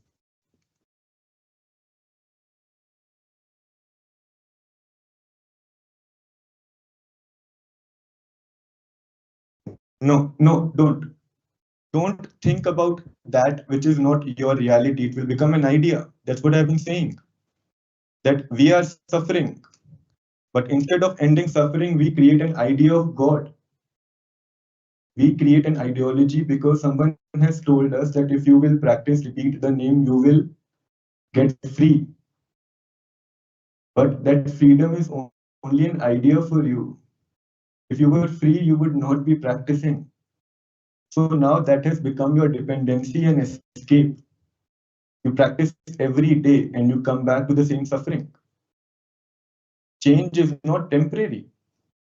Morning I'm violent, then I pray to God, I become calm. Then again I'm in the world only thinking of my nation, my money, how do I make more money? When I go to a fancy restaurant, I can leave a tip for 1,000 rand, but to a child outside, I don't have the heart to give so much of money. If something happens to your children, say, let's say that I tell you that since we have started speaking, I'm sure 100 children have died in Gaza. Okay. But there is not a lot of sensitivity in you. But if I would have said that your child has died, you would have ran from here, you would run. So when you perceive from an identification, sensitivity does not exist. It only exists for those to whom you identify with. Therefore, we don't feel the pain of the people who are suffering in the world. Therefore, we don't change ourselves. We don't act. We think, we analyze, we debate, we take intellectual fun, and then we walk the same way. So we are saying transformation has nothing to do with knowledge. And knowledge is your escape. So if I don't try to be non-violent, because that is out, idea is out, and I stay with the fact of violence, what happens? Because we are saying idea will not help. So there is violence. And that which is fragmented, when it starts being, instead of becoming anything else, instead of going into thought, when it starts being, what is happening? It is getting aware of what it is. This is the first time there is the space to not get lost into thinking and observing what I am as it is, what one is, that you are violent. So what is the point of understanding non-violence? Rather, we should be studying in universities what is violence. What is the point of studying those illusions when those illusions are not working? Those illusions have caused the problem. The ideal of brotherhood, of my constitution, of mine. So what place, again, has knowledge in any of our human conflict? Because how I am seeing, technology is causing more division. Because as long as the user is divided, technology is just power. Knowledge is power. Knowledge is not awareness or wholeness or compassion or heart. So as long as we are divided, our actions, how many of you were having Starbucks or coffees or McDonald's? In India, there are big companies. A lot of them actually fund a lot of people who causes violence, who drop bombs. Now, are you consciously thinking, are you intentionally choosing to kill those people? No. But is your action doing it nonetheless? So even if your intention is good, but goodness in the realm of reality, in the realm of fragmentation, in the realm of thought is not goodness. It's only self-interest. Yes, David, any question? Yes, that's a nice comment coming through here. No love and heart, pure darkness. That's one of the comments that came through. Another one from Kumadoso. By pre-given knowledge, I mean knowledge given when someone is still young. That's when governments want people who are going to be moldable, they go for young people, even the terrorists do so. Okay? This is because most people can't and won't question their prior knowledge. That's why it is hard to turn a Christian into a Muslim or opposite or vice versa, or rather to take religion out of their minds. They believe, that belief means facts, while it is just an ideology. Although we can not deny the existence of God, we cannot track back how he made the world. Right. I don't need to track back to how the world was made to be nice to someone. To be nice to someone, you don't need to know. Exactly, that's what we are saying. That tracing back evolution from where we have come, what is the point of that in stopping the conflict today? a lot of research, a lot of study of history which happens. If it is only causing more division, that this is what someone had done, then what is the point of our education? I was at a school a few years ago and the principal told me that, Devesh, I want you to train my children so that 5 years later they are able to make ballistic missiles for India. I was thinking, if that is the vision of educator, that we must remain insecure, our creations must be destructive. So they haven't understood education, they haven't understood life. So is our education sector, technology sector, governance sector, business sector, is it causing more division because what sells is what we are, and what we are is divided, is fragmented, is material. So how do we, what is the future now for our children? If you are teaching them when they are just ready to be employed to operate a drone, to kill someone, to create more policies which will destroy someone's life, and they have no choice, they have to make money. How many jobs do you have in Pretoria? I was seeing that entire fancy buildings, but you don't have jobs for the regular people because they are not relevant to the system. The system has not created anything for them because the system does not consider them a part of them. So what future do you have? Will you be joining the people who are dividing? Anyone? Yes, sir. Okay, so now Nabila with this, I would like to know if difference is the problem or if the issue arises as a result of the lack of understanding and appreciation for difference. So can we build a compassionate and empathetic society by embracing our differences and understanding each other rather than using it to divide and fragment? Or do we have to sort of sacrifice our identities for the sake of peace and unity? Are we different? You suffer, I suffer. You want happiness, I want happiness. You might desire amrula, and I might desire whiskey. But the nature of desire is the same. What you desire, you kill for that. What you identify with, you save that. So, object of my desire can be different from the object of your desire. But the desire or fear is common to us. The nature of fear is common to all human beings. Second, when I say I am different from you, can I define Devesh, anything of Devesh, without being in relationship to anything else? Is thought independent of its own self? Or is it always dependent on something? Can you define yourself without any other existence? So we are not different.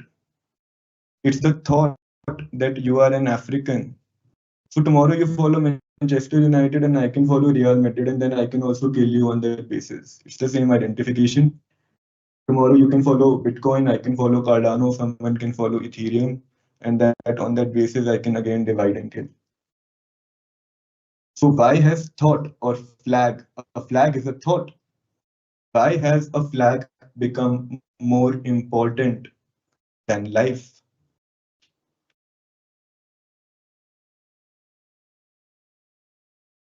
And these are important questions. Because all of us, when we will go back, we will be working for our system, we will still be saying that we have to make our nation great. But when you want to only strengthen a fragment, then you are dividing or breaking others. So, real question is not what policy must be. Real question is, can the self end? so that we can perceive actually what is there. Because currently we don't perceive what is, we perceive what should be. And this what should be comes from our what was. There is no future. All future is now. Because you did not change yesterday is why you are like this now. And if you remain like this now, you will remain like this tomorrow. So now is the only moment when you can change. And if you don't change now, whenever you will change will be the now. That's all. There's a question, we'll take that question. Yes.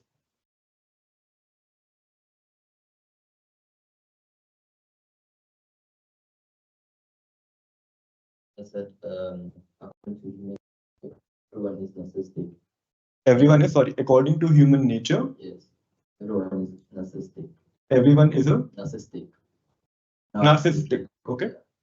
So, do you think that the only difference is the degree of compassion between every individual? So, do you think unity can exist if everyone is narcissistic? Sir, there is no degree of compassion. Either one is compassionate or one is not. When there is love, then there is no division. Then I don't see you for what happened yesterday, what you were. My knowledge is not in operation. Intelligence can use knowledge. It can give knowledge its right place. So intelligence will not keep discovering fire again and again, or keep eating cyanide to think that I must not learn. Intelligence can learn, but intelligence does not get conditioned. Second, it's a request to all of you, when you hear something, stop thinking that that book says so. Because now you are not thinking that book has become you. Because if you had actually understood, then that knowledge would not have been there. So are we listening from knowledge, or are we listening from presence? If we are listening from knowledge, then the African is listening. Then all those past desires, all that field is active. You are not in the field of presence. So, one thing, corruption, embezzlement, and maladministration has been existent since the past. So there's no change even now. It's something that shows that humans Humans haven't changed, exactly. So psychologically, there is no evolution. We were earlier barbaric, we are barbaric now. Earlier we were calling it tribalism, now we call it glorified tribalism as nationalism. We are still the same. We fight for the tribe. My tribe, your tribe. Earlier we had sticks, now we have weapons. But whatever is around us, accumulated, whatever we have accumulated, put together, we use it for the same purpose. So psychologically, the me cannot evolve into anything else. The me will remain me. So we do not need psychological evolution to happen over time. We need psychological ending now. Evolution, growth are a function of time. And over time, psychological change cannot happen. Time has created the conflict. Time is the idea that tomorrow we will be non-violent. 4 years later, when United Nations Security Council will pass a resolution and say that according to your cogents, we should do intervention, then we will save the Rwandans. And 4 years, millions died because Security Council wanted an idea to be proven according to a structure that genocide is actually happening. Do I need to prove? We have all TikTok today. On TikTok, Instagram, there are Telegram channels where everything is evident. Children are being killed. Chemical weapons are being used. Is there a supreme, unconditioned, sovereign God which will come and say, this is wrong, US? According to Article 32 of the Geneva Convention, you have done humanitarian laws violation. No?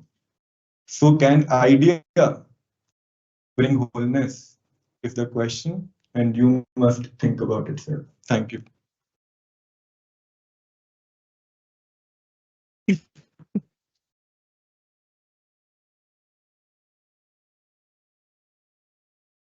All right, thank you, Devesh. Much appreciated. I see some of the comments that are coming through on the Teams platform.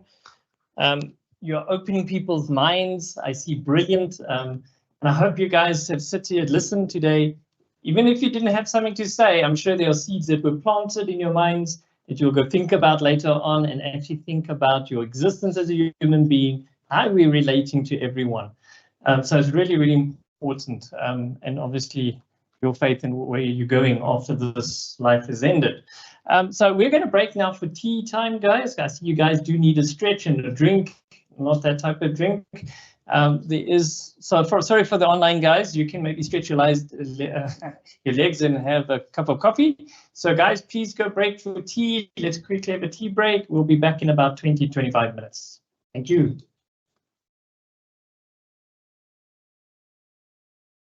Stop.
see quickly. Yeah, it's connected.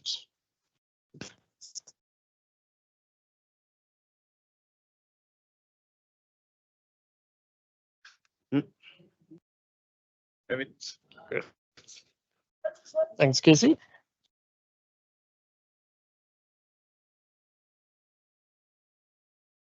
All right, everyone.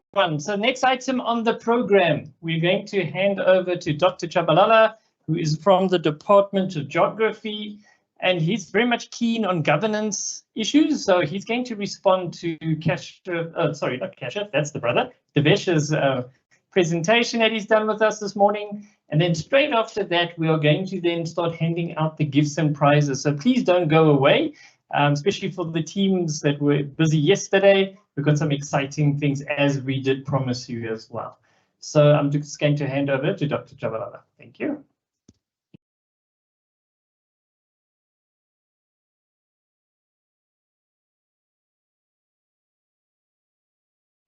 Thank you.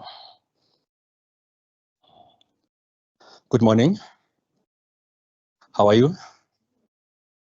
Can you hear me? Okay, no, thank you. Thank you to David for this opportunity to provide a response to this powerful address that we had, a thought-provoking morning session that we've had. We first started by diverging and looking into what is communication and what is the world crisis that we are facing today. And we looked at the different crises that we are facing from the global to the local scale. And it is quite important because these crises, they shape our world, whether directly or indirectly. The current war happening now between Iran and America has a negative impact on every one of us. We are getting affected one way or another. So I was also intrigued on the concept of identity. It gave me a different perspective today that identity is problematic because the way I identify can be very offensive to the next person. Have you ever thought about that? The way you identify, whether as a Christian or a Muslim, can be offensive to someone because you attach different meaning to identity. And that hits me today that we take these things for granted, but identity in our global space is very important. And the way we define it, it needs to change. The olden way of identifying how we identify is problematic because of globalization, and we've become one now. So some of our beliefs tend to be problematic to the other people and the other races because we are raised differently and we are taught different thoughts and beliefs. But in the global space, how do we all belong? How do we all get along? That is a very interesting question. And I don't say I have the answers to say how do we belong, but it opens a conversation on how do we open that conversation to say, how do we belong as a globalized world? How do we become one and get all along? And then those are the things that are very important. And in terms of violence that is around the world, I was intrigued when our speaker said that violence is a choice. And come to think of it, it is a choice. To when it ends and when it starts, we decide. And there's this saying that I like very much that we say, corruption is not corruption while we are benefiting. But while we are not benefiting, then we see it as a problematic discourse. We see it as a problem. But while we benefit, we keep quiet. Why is it that? Why does the issue of corruption change when we are benefiting? Those are the things that we need to start thinking about. Then, are we going to get rid of corruption? Are we going to eliminate corruption in our society? Because one way or another, when we are still benefiting, we do not complain. We get comfortable with it. Or if our family members are benefiting, we keep quiet. And we can blame poverty and unequal societies. But corruption is corruption. At the end of the day, it affects everyone. it affects our government, it affects the provision of services. And then that's why you also have the most unequal world where we stay, especially in developing countries, where corruption is very rife. But because some people are benefiting, it's still going to continue. So this is a discourse that we need to think about and say, how do we call out people who are proceeding from corruption and who are benefiting from corruption, even if it's uncomfortable? Today we are saying we are opening an uncomfortable discourse. Are we uncomfortable? Are we comfortable with being uncomfortable? Maybe that's the question I should ask. Are we? It depends. It depends to a certain extent to how uncomfortable we can get. But those are the things that we also need to think about. There are people who do not have that luxury of having a choice to say, how uncomfortable can we get? They are just always uncomfortable. Life is always uncomfortable to them every day. So think about someone who's living in dire poverty, someone who has no basic services, but yet someone is driving the latest car because they're in government, and then they can choose how they channel the government's money. So those are some of the uncomfortable conversations that we're having. And in terms of governance, there's this definition that I like very much, that governance is the process of decision making and the process of which decisions are implemented or not. So governance is also a choice to some people. They decide whether to implement or not implement, all in the way of governance. But at the end of the day, who gets affected by the choice not to implement government programs? So it's a very uncomfortable discussion that we have. And in terms of governance, it's not only for government. Even in our homes, we have a governance system. Who takes decisions at our homes? And those people who take decisions, do we hold them accountable as much as you want to hold government accountable? Just think about that. It's your own space at home. Who's the government? Who do you go to when things go wrong? Who do we hold accountable for the decisions that are taken at home? If you look into our space, it's always the children that are to blame. But as the government, who is the government? Is it the children or the parents? How many times do we call parents, hold parents accountable? Most of the time we don't, but we are so vocal about government. So when it's far, it's okay to hold people accountable. But in our own space, how many times do you hold people accountable? So this is where I'm going with this uncomfortable discourse, that to say we need to start at home before we go out and say we want our government to be accountable. Because if you can look in the South African context, as much as we blame government, how many people are paying for resources like your water, your electricity? The same services that we are complaining that government is not providing to people. But how many of us are paying for that? So these are some of the discussions that we need. It's not sustainable that we can have free electricity, we can have free water. It's not sustainable. As much you can say we are not employed, but we choose what we prioritize as people. It's a choice at the end of the day, what we prioritize. But if I can ask now, do we prioritize ourselves as the people? Looking into the bigger space of how our communities are, our infrastructure, our resources. Are we accountable to that? Today, we have a global crisis of water. Are we using water sustainably? Are we using electricity sustainably? It's fine, we can blame government for not having upgraded the water infrastructure and electricity versus the increasing informal settlements. But when we have these resources, do we take care of them? do we use them sparingly?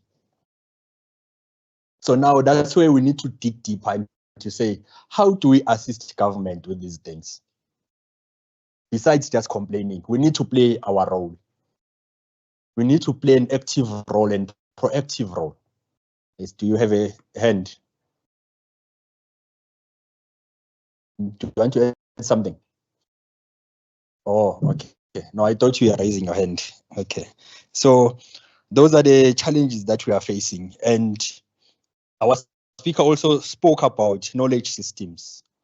So when I saw knowledge systems, I saw that it's comprising of actors, institutions, and relationships that organize, manage, and share information to complex systems. So that's why I'm inviting you today to say, can we participate in these knowledge systems? These knowledge systems can be scientific, indigenous, and technical. As we go to school, we acquire knowledge. Then we are active actors into the ecosystem of the world.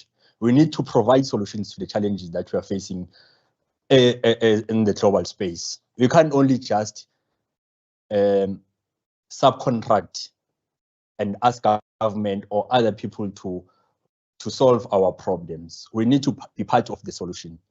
Because when we are part of the solution, we can provide what is needed, not what government thinks we need. So that's one of the most important things that we can do. Then in terms of I want to go to the violence, which is a choice, and the choice is a result of fragmentation. I like the one philosopher, the German philosopher, Immanuel Kant. His philosophy is very challenging, and it's important for this discourse. There's this principle of universality, which says before acting, one must determine the rule behind the action. Could be rational, could it be applied to everyone without contradiction? Those are some of the important things to say in a global space. What we think, our actions, can they be universal? Can they be applied universally without contradiction?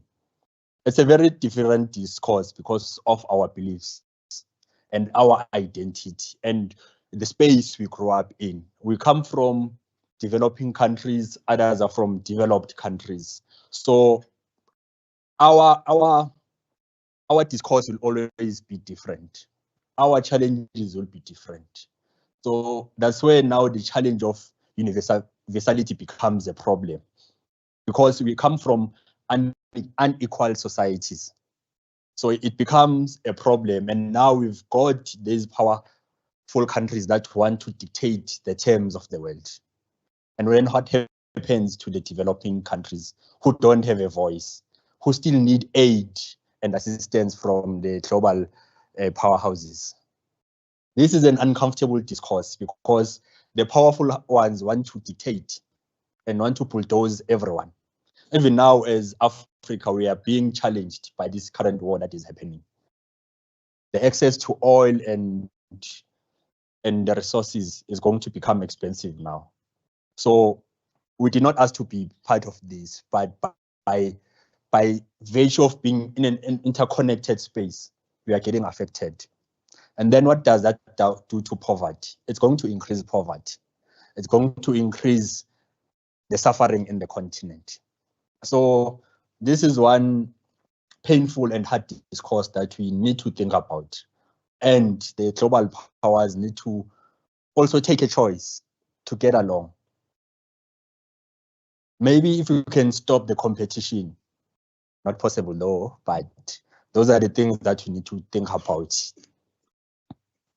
Then there's also the duty over inclination, also Immanuel Kant's, which talks about moral worth comes from doing one's duty, acting from goodwill, rather than following personal desires, emotions, or seeking beneficial outcomes.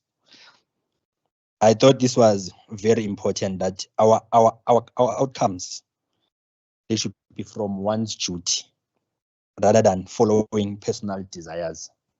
Because we are in this space now because of personal desires. Personal desires only serve us. They don't serve the greater good. So this is another challenge that is making developing countries not to develop because of personal desires. What we want against what is good for the community.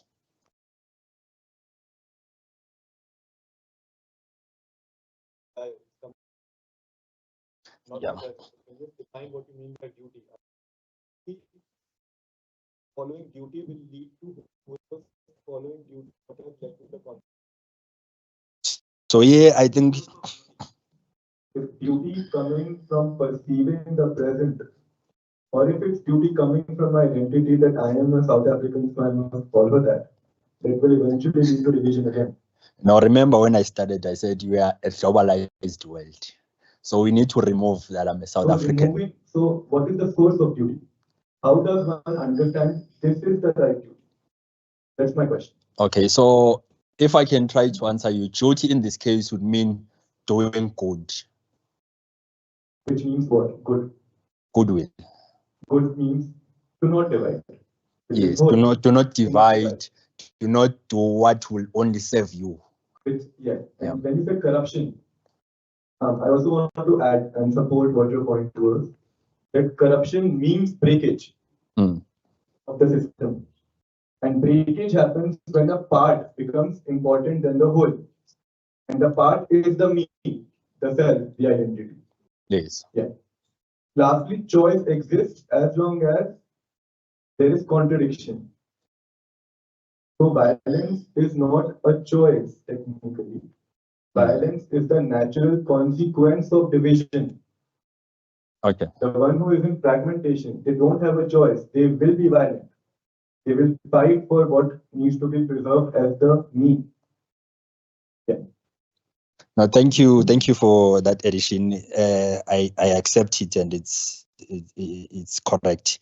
So it also leads to now discussing the issue of fragmentation in terms of development, which is very problematic in our developing countries. And this fragmentation is mainly rooted in the colonial rule, where the development was focused and concentrated on one group, while the other group was fragmented and marginalized. So this created the problems that we are still facing today. So you'll find that all the nice places are reserved for a select few. The people will be staying in nice places which are closer to all the resources, the infrastructure, while then the lesser people will be moved to the periphery of the cities where they won't have access to schools, services, and infrastructure, of which it's causing these conflicts that we have in the present world today, where some people, the terms of housing are very different. Access to housing is fragmented and marginalized. So you also find that the provision of services, your basic services like water, electricity, is not equal. It's not the same. The quality of water being provided to people is different, especially in the South African context. Not everyone has access to clean and safe drinking water. So it provides problems, it provides health problems, it provides societal problems. And then also in terms of our health infrastructure, we don't all have access to private healthcare. And then the fewer public hospitals and clinics are not in a good space to service the number of people that needs healthcare. They are not also enoughly resourced to service the number of people that are here. So it provides this ongoing conflict that is going and tensions in society, because now you've got people who can't afford and then they barely survive. So you're always fighting to survive daily. So it's a problem. And it's also the access to schools is currently a very ongoing debate in South Africa. A lot of schools, for in terms of grade 1 and grade 8, it's a struggle to get access to the schools in the Gauteng province because of fewer spaces and fewer schools. So a lot of children are facing challenges in being provided space yearly. It's an ongoing problem. Every year, a number of school children are not placed in the school systems. So others are also getting placed in the schools that are not of their choice, schools that are far away from where they stay. Then it creates new problems. Commuting to a school, how do you commute to school when your parents are not working, when there's no income? So these are the social tensions that we are facing on a regular basis? And then how do we come to with solutions to these challenges? It can't be only a government problem. As a people, how do we then come with a discourse to assist people to come with solutions? And if maybe I can ask in the room, how can we help government? What do you think can some of the things that we can do to help government? Anyone can go. Okay, there's a hand there.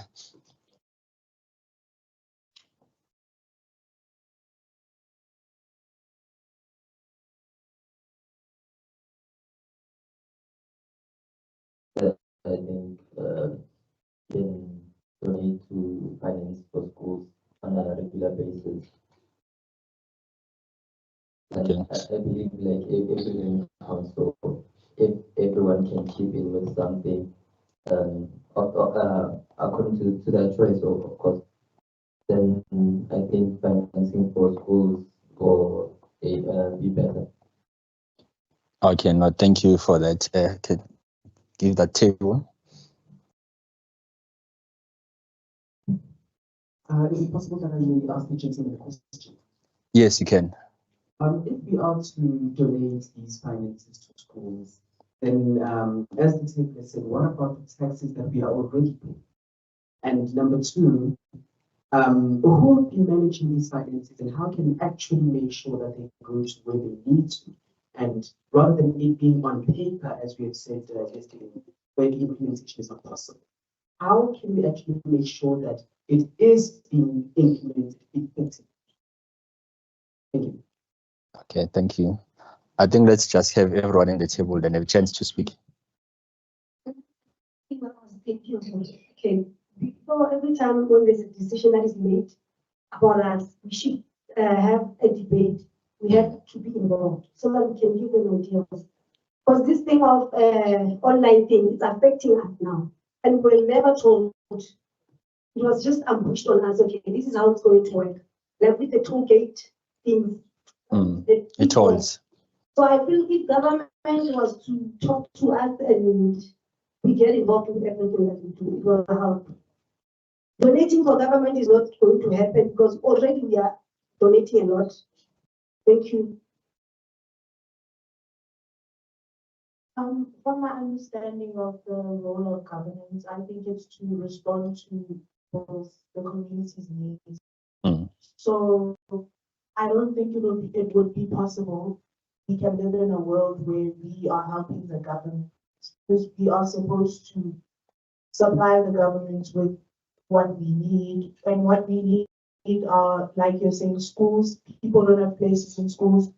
I feel that it's the government's. I don't feel it is the government's responsibility to build schools for kids to be educated. So I don't think us helping or donating money to the government is going to solve the issue when, like you're saying, or people are already paying so much. That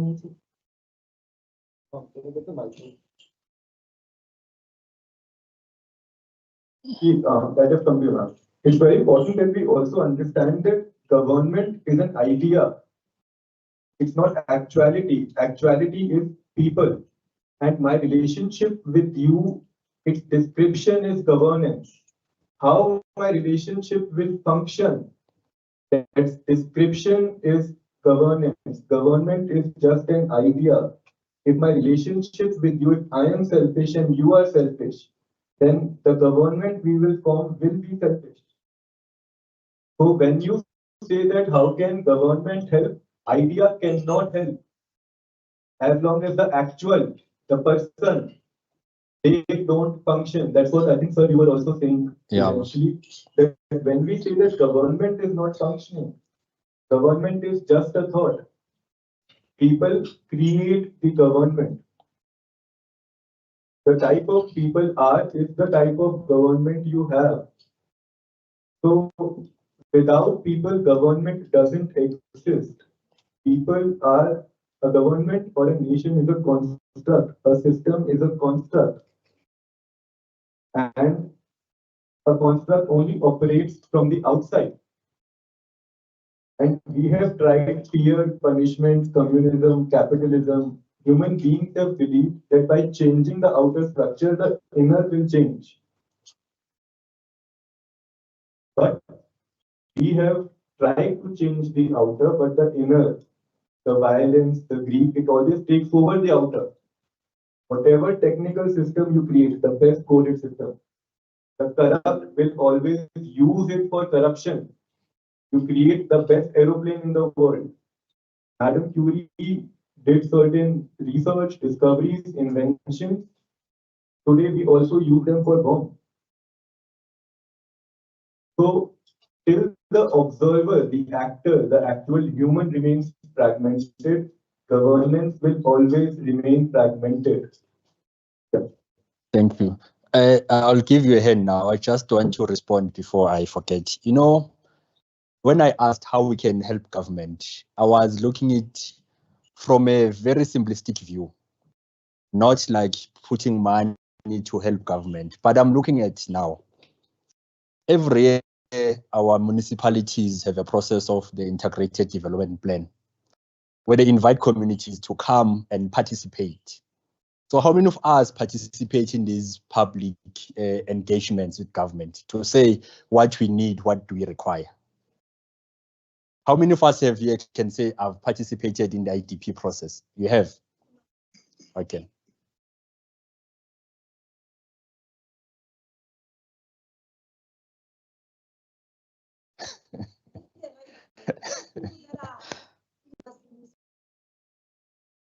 Yeah.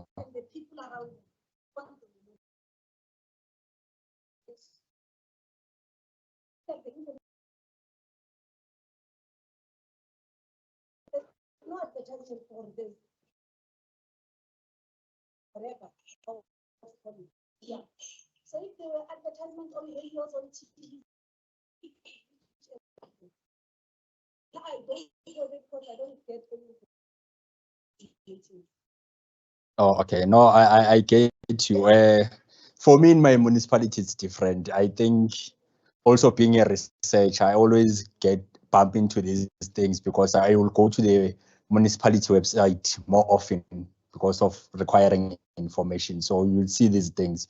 So I think that's another one way of looking at it, that not much awareness is being done in terms of these public engagements. So we also need to ask government then in that case to say, let us create more awareness and open these things up so that people can and have their views.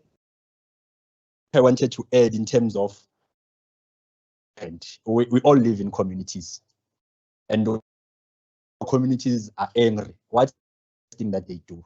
They destroy infrastructure. The same infrastructure that is supposed to help us in the communities. And once that infrastructure is damaged, then it takes longer to fix it. And then you complain again to government. So maybe if you can be a voice of reason to say, we can't be angry at government. It's our right to be angry. But let us protect our infrastructure and our communities, because this infrastructure is assisting us in the communities. Also, how many schools get buckled and robbed of their infrastructure while we are around? That's a social contract that we need to have in our communities, that we protect our infrastructure. We don't allow anyone to come and destroy our own infrastructure that is helping us. So that's how we can start being part of a solution, that you say the infrastructure that we have, we take care of it, we protect it, even if we do not agree with government, and if maybe the electricity has been cut off. How many times have we seen where streets are being dug and vandalized? Who is using that streets? It's us. Then again, we have a problem of unemployment. But when we protest, we block people from going to work. So we want to add numbers of the people who are unemployed. So you see, in reality, we are working against each other. We are working against our own progress. So we need to have a voice of reason at some point to say, this is how we can help. We protect the little that we have. Then we can have a greater society that is growing. I'll give you a hand, and I'll come back to you.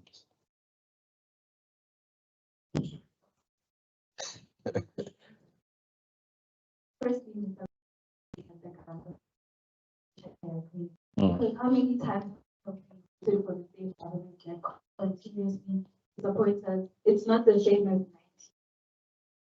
94. Thank you. But it's not the same. And then to answer the gentleman in red, we can fragment and work on building our own communities without the government. Because we're the very same South Africans that can donate a million rand for a big brother winner that can get the 2 million rand. So it is possible to look at your own community and see how you can add on to fixing it. If you know there's potholes and maybe you have the skills to fix it, you don't necessarily need to wait for the government to do it because they are not going to, right? That's my first point. And then secondly, on how we can engage more into fixing our country, the first thing we need to do is be more politically aware, which I think a lot of the times political awareness is forced onto us because of social media. So we can't sit and say we are unaware of a lot of things because we are aware. But I do agree with you, Jorge. The government doesn't give us enough resources to know about legislation before they implement acts, to know about anything before it's implemented. We just see things happening. Our parents are working hard, especially middle class. We all know that our parents don't necessarily see where their taxes are going, right? But in communities, there will always be someone that's able to help. There's always a family that's able to extend. There's always someone that's able to give more than what they have, right? So I believe that it goes back to the me thing. Everybody's thinking of themselves. If you know your neighbor has 3 kids and they don't have school uniform, but you have the resources to help, even if it's secondhand clothes from your kids, you do that, right? In that way, you build a community, we trust each other, we socialize more, and in that way, we are more aware of the issues that affect us, and we are able to fix them. Even if sometimes issues are bigger than us, we're able to go as a community and confront the people that are able to fix the problem, because one voice is better than, 10 voices is better than one, right? So if only I'm aware of the street light not working and I'm the only one complaining to municipality, what makes me so special that they wanna look at the query? But if the whole neighborhood is complaining about that street light, I promise you by next week.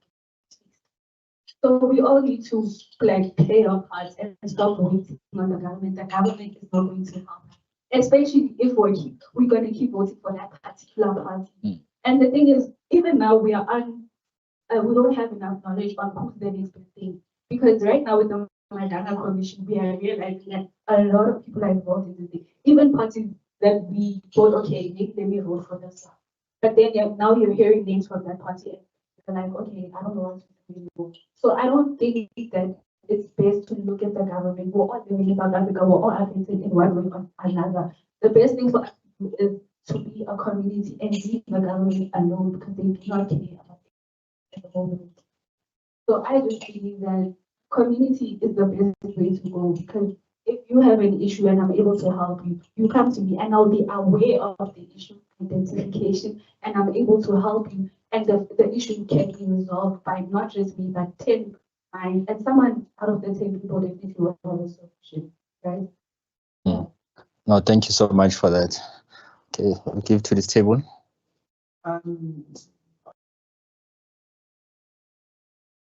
Now, the thing is, you've answered the solution part, but you didn't answer the part of who will be the treasurer or who will manage these finances effectively, and how will we be implementing this effectively.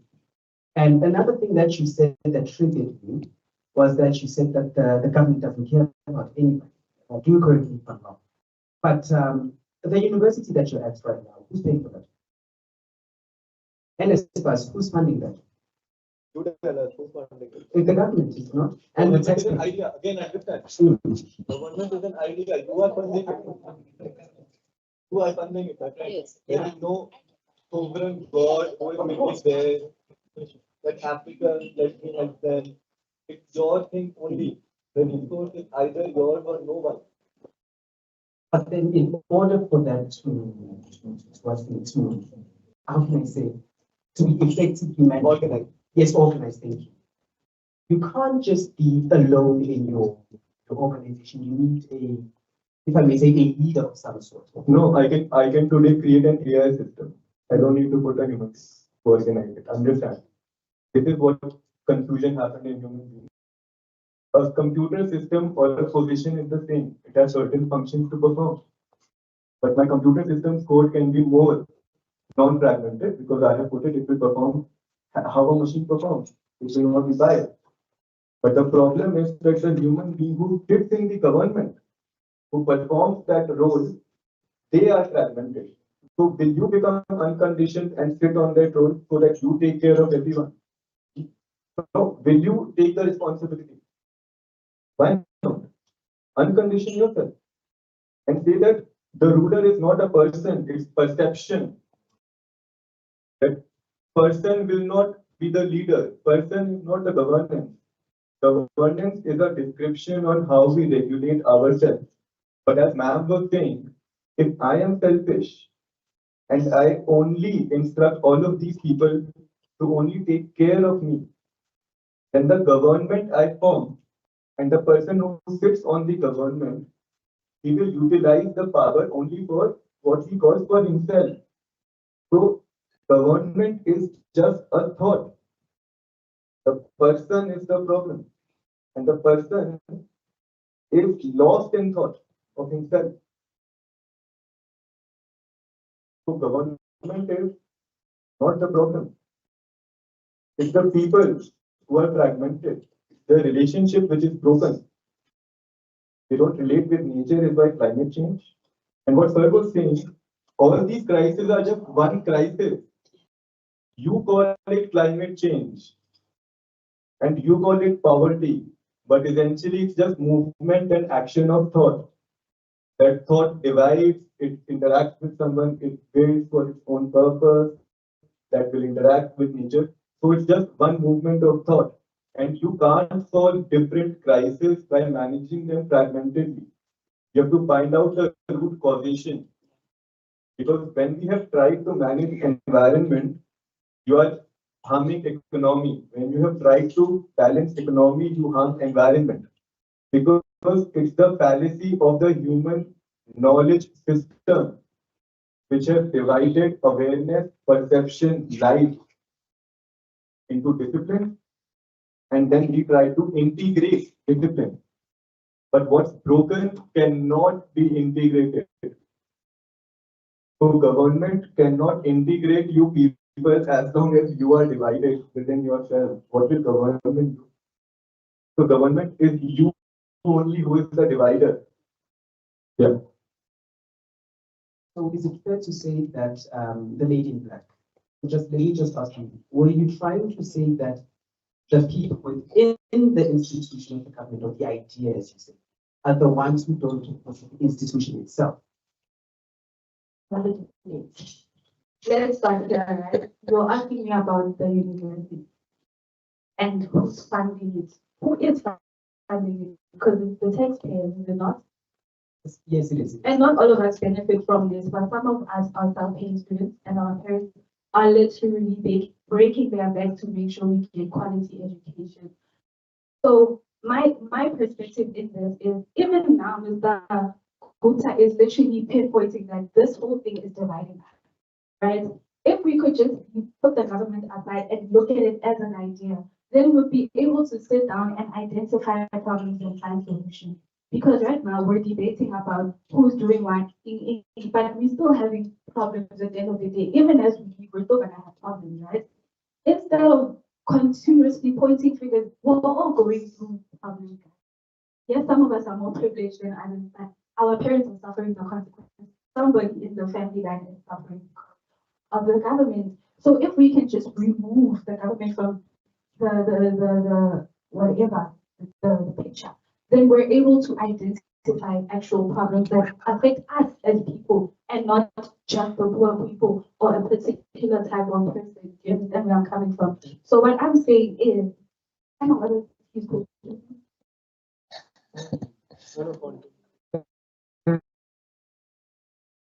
if we were to implement this plan, like if this plan is placed, who would be now responsible for dispersing these funds or managing them, and how would we implement this plan effectively? Yes, I love that question. Think about it this way. If we're in a community, yeah, and there's a government school, and only, let's say, 30% of the parents can pay, yeah?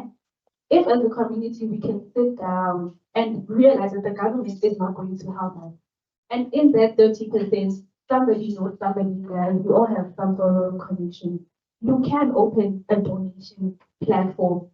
There is sympathetic people, there are people who don't believe in Ubuntu out there. You open a platform that allows for donation. Guys, we've seen this happening many times. It does work. The money does help because there is someone that's going to be like, this is a cause that I want to take part in.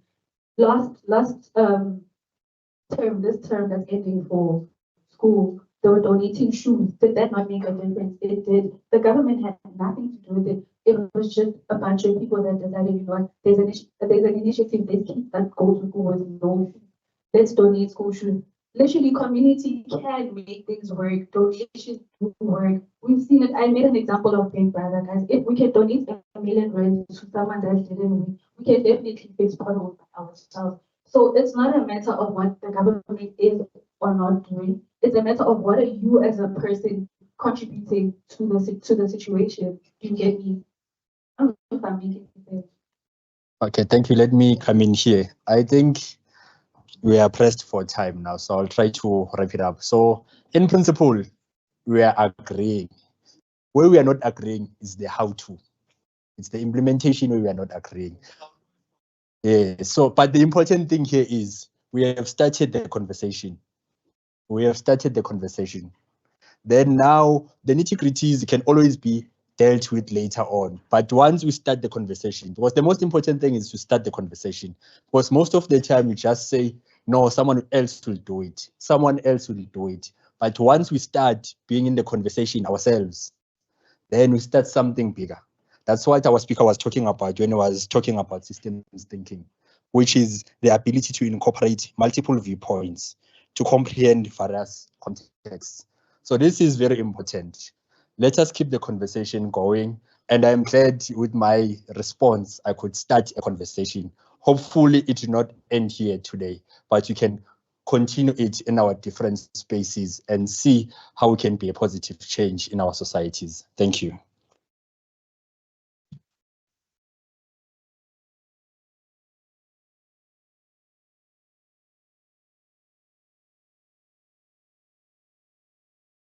All right, thanks, Dr. Chavala. I really much appreciated it. I actually enjoyed the conversation that now started coming out of this whole discussion. And that's exactly what this country needs. We need to start discussing in our communities, how can we improve what we have and make it the most of it. I have my own personal experience since December until this last month, helping people fill up their JoJo tanks. Old people, young people, we're all running around helping each other in the street. All different cultures, races, you name it, we all were helping each other. So that was a nice experience, and we're still doing it, by the way.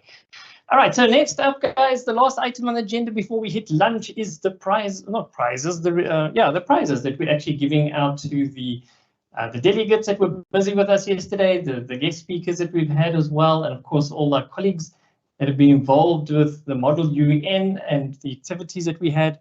So I'm going to call up Devesh and Dr. Jetty Denzel so to help us with handing out the presents.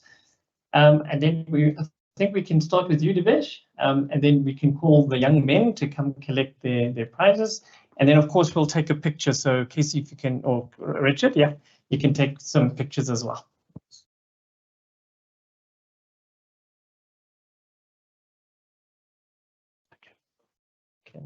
All right.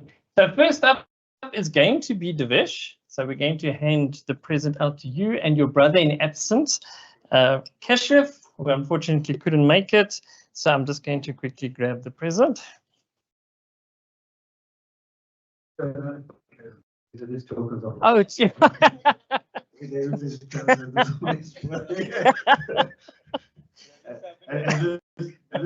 And this is not an idea. Someone called me Father Christmas when I was walking in, so it's stuck in my head. So yes, they're tokens of appreciation. Yeah, this is for Devesh and his brother Keshav, who unfortunately couldn't travel. Thank you. Okay, that's it. Before we just, just a reminder that also we appreciate what you've done. We appreciate the collaboration in the absence of, as I mentioned yesterday, Kesha. Kesha has been a close collaborator with us for the future study and that couldn't attend, but we appreciate this and we look forward towards the collaboration for the rest of the year. So, Devesh, please also pass our regards as well, and also to you, thank you for stimulating discussion. I know you've provoked a lot of our thoughts, and as we get forward, we take this as well. Thank you. Please look in the camera.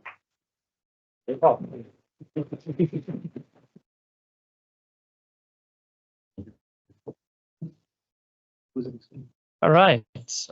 Next is the principal of the Mayo College Park. You can also come up, please.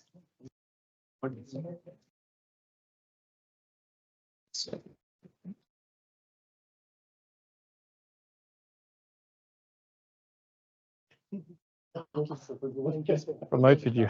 Oh, just, look at the camera. Camera over there. Nice picture.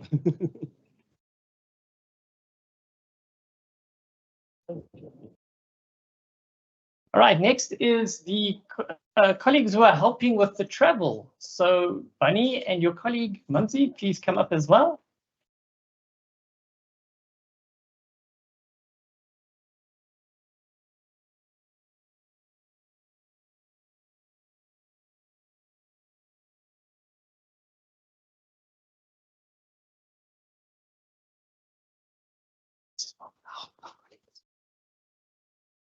One of the shirt is for her. All right, then we had two colleagues who joined us. One was with us yesterday, and both of them were here today to give constructive feedback, to be involved in the whole process. So I'm going to call Dr. Ranadingwa to please come up to get your token, and also Dr. Chabalala. Where's he gone? This one is for here. All right. Oh, there he comes.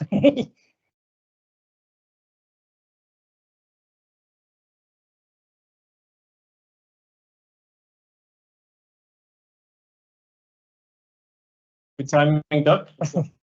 Thank you so much.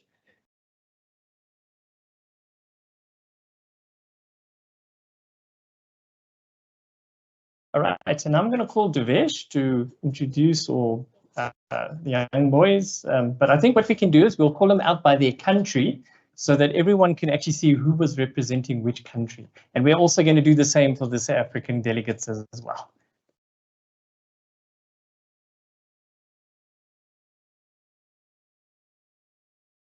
Yeah, no problem. Oh, shucks. Okay, I think we had India. Right. First of all, we'd like to call upon the delegate of India.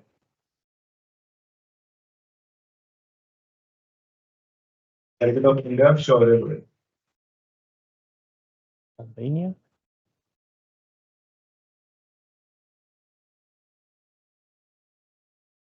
Now we'd like to call upon the Russian Federation, Arav Jain.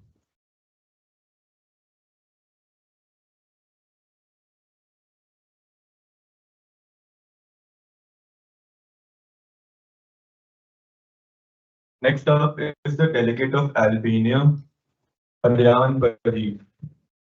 Yes. Thanks.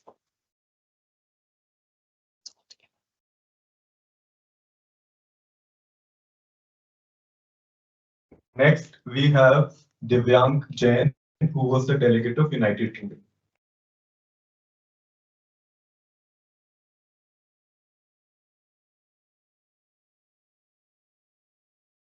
Next, we have the delegate from United Arab Emirates, Kush Goel.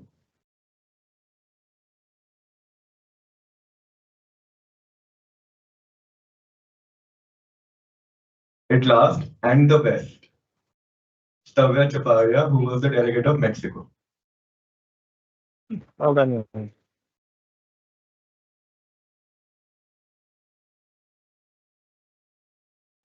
Thank you.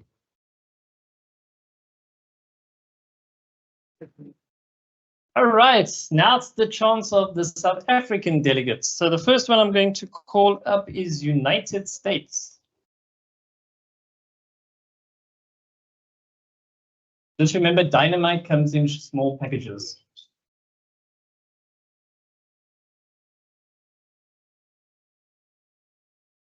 Next up is the delegate of France.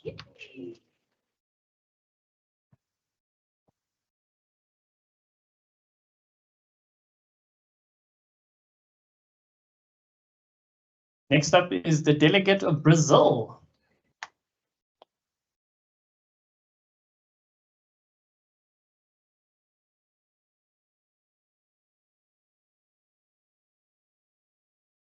Next up is the delegate of South Africa.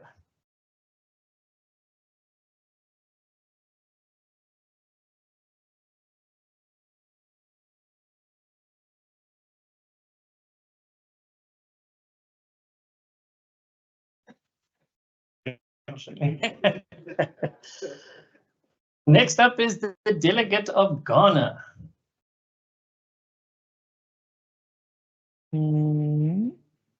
Oh no, okay, you didn't make it back today. Okay, no problem. Next up is the delegate of Japan.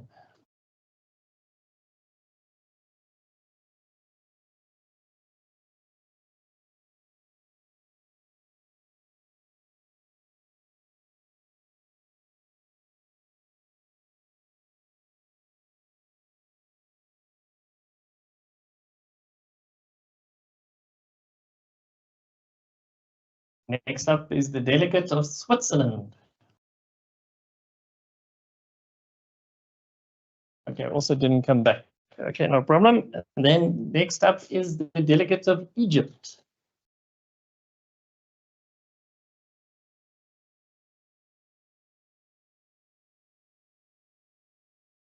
Next up is the delegate of Ethiopia.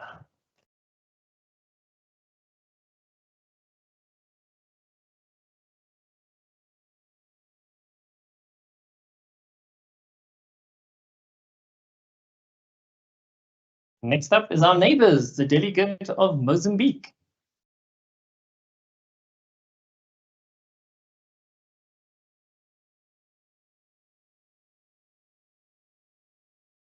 And next up is the delegate of Benin.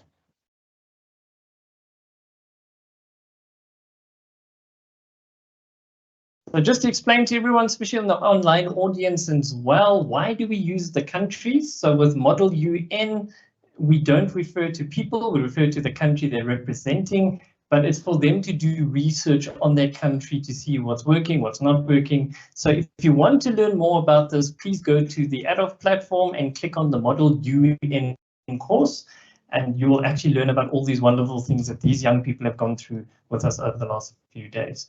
Thank you and congratulations once more to everyone.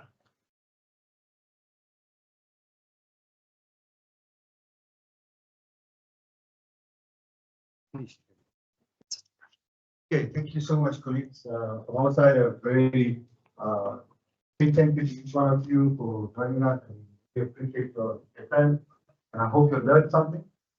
Any one of you that I hear from the South African side want to do it, 60 seconds, thank you. Anyone? Where the bags? Where bags? 60 seconds, right? When you go out, they're gonna get Remember when you get there, thanks. Good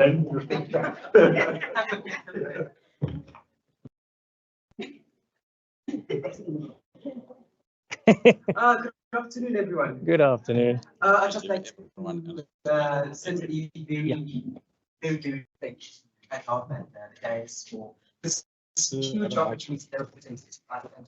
I like the debate that were going on and how we the entire procedure was going on and the delegates. Huge shout out to the delegates. Can you just give an applause to them? And yeah, you know, coming from far and wide, we just thank everyone that was here and the topics that we have discussed and how they were discussed and the solutions that we brought forward. And honestly, from the South African side, thank you to also the Indian side for coming to visit. And we hope that you felt very welcome, and you are welcome here anytime, you know. it's our continent, it's our world, you know. No borders, no borders. So thank you very much for being here. Thank you. Don't look at it. It's not my world, it's our world. It's practicing what we're practicing. Thank you so much. Good to take the seat. Then Devesh has brought in some stuff. I'm going to call the colleagues forward. So I'm going to call first one of our judges from yesterday. Doc, please come forward, Doc. Just to say thank you from the colleague side. We say thank you to you for your extreme work that you've done yesterday with the colleagues in judging the events. Thank you so much.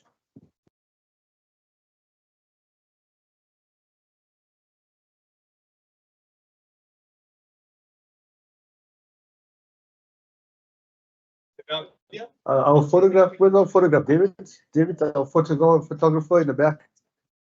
Kalki, are you taking photographs? No, it's okay. Who's taking photographs? Can you carry it to your phone? Okay, 1 second, we'll take it off phone. Okay, you send it to me. Okay. Then we want to call, okay, we also got our other resident photographer with us as well. Okay, one more for you as well. Sorry, one more job for you. It seems to be a lot of photographs for you. Devesh, maybe we'll stand on this side as well. Come this side, give it a photograph as well. Okay, perfect. Thank you. And then next I'm going to call, thank you, call from the Edo side, Richard, and then followed by David. Richard.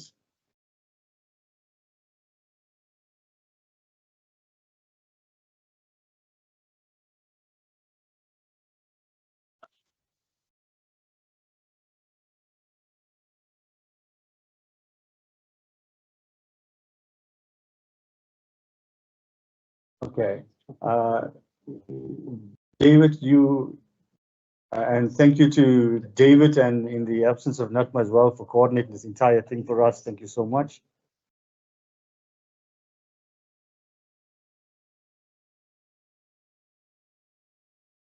Okay, then Jiwe, thank you for all your working with the colleagues and catering and stuff. Thank you so much.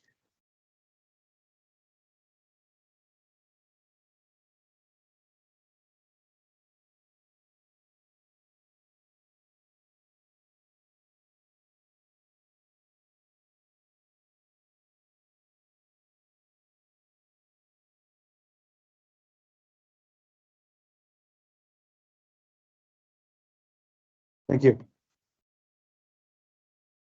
And at last, but for the person who is organized, ensure that everything functions, everything is moving in the system without breakage, Professor Denzel Shet.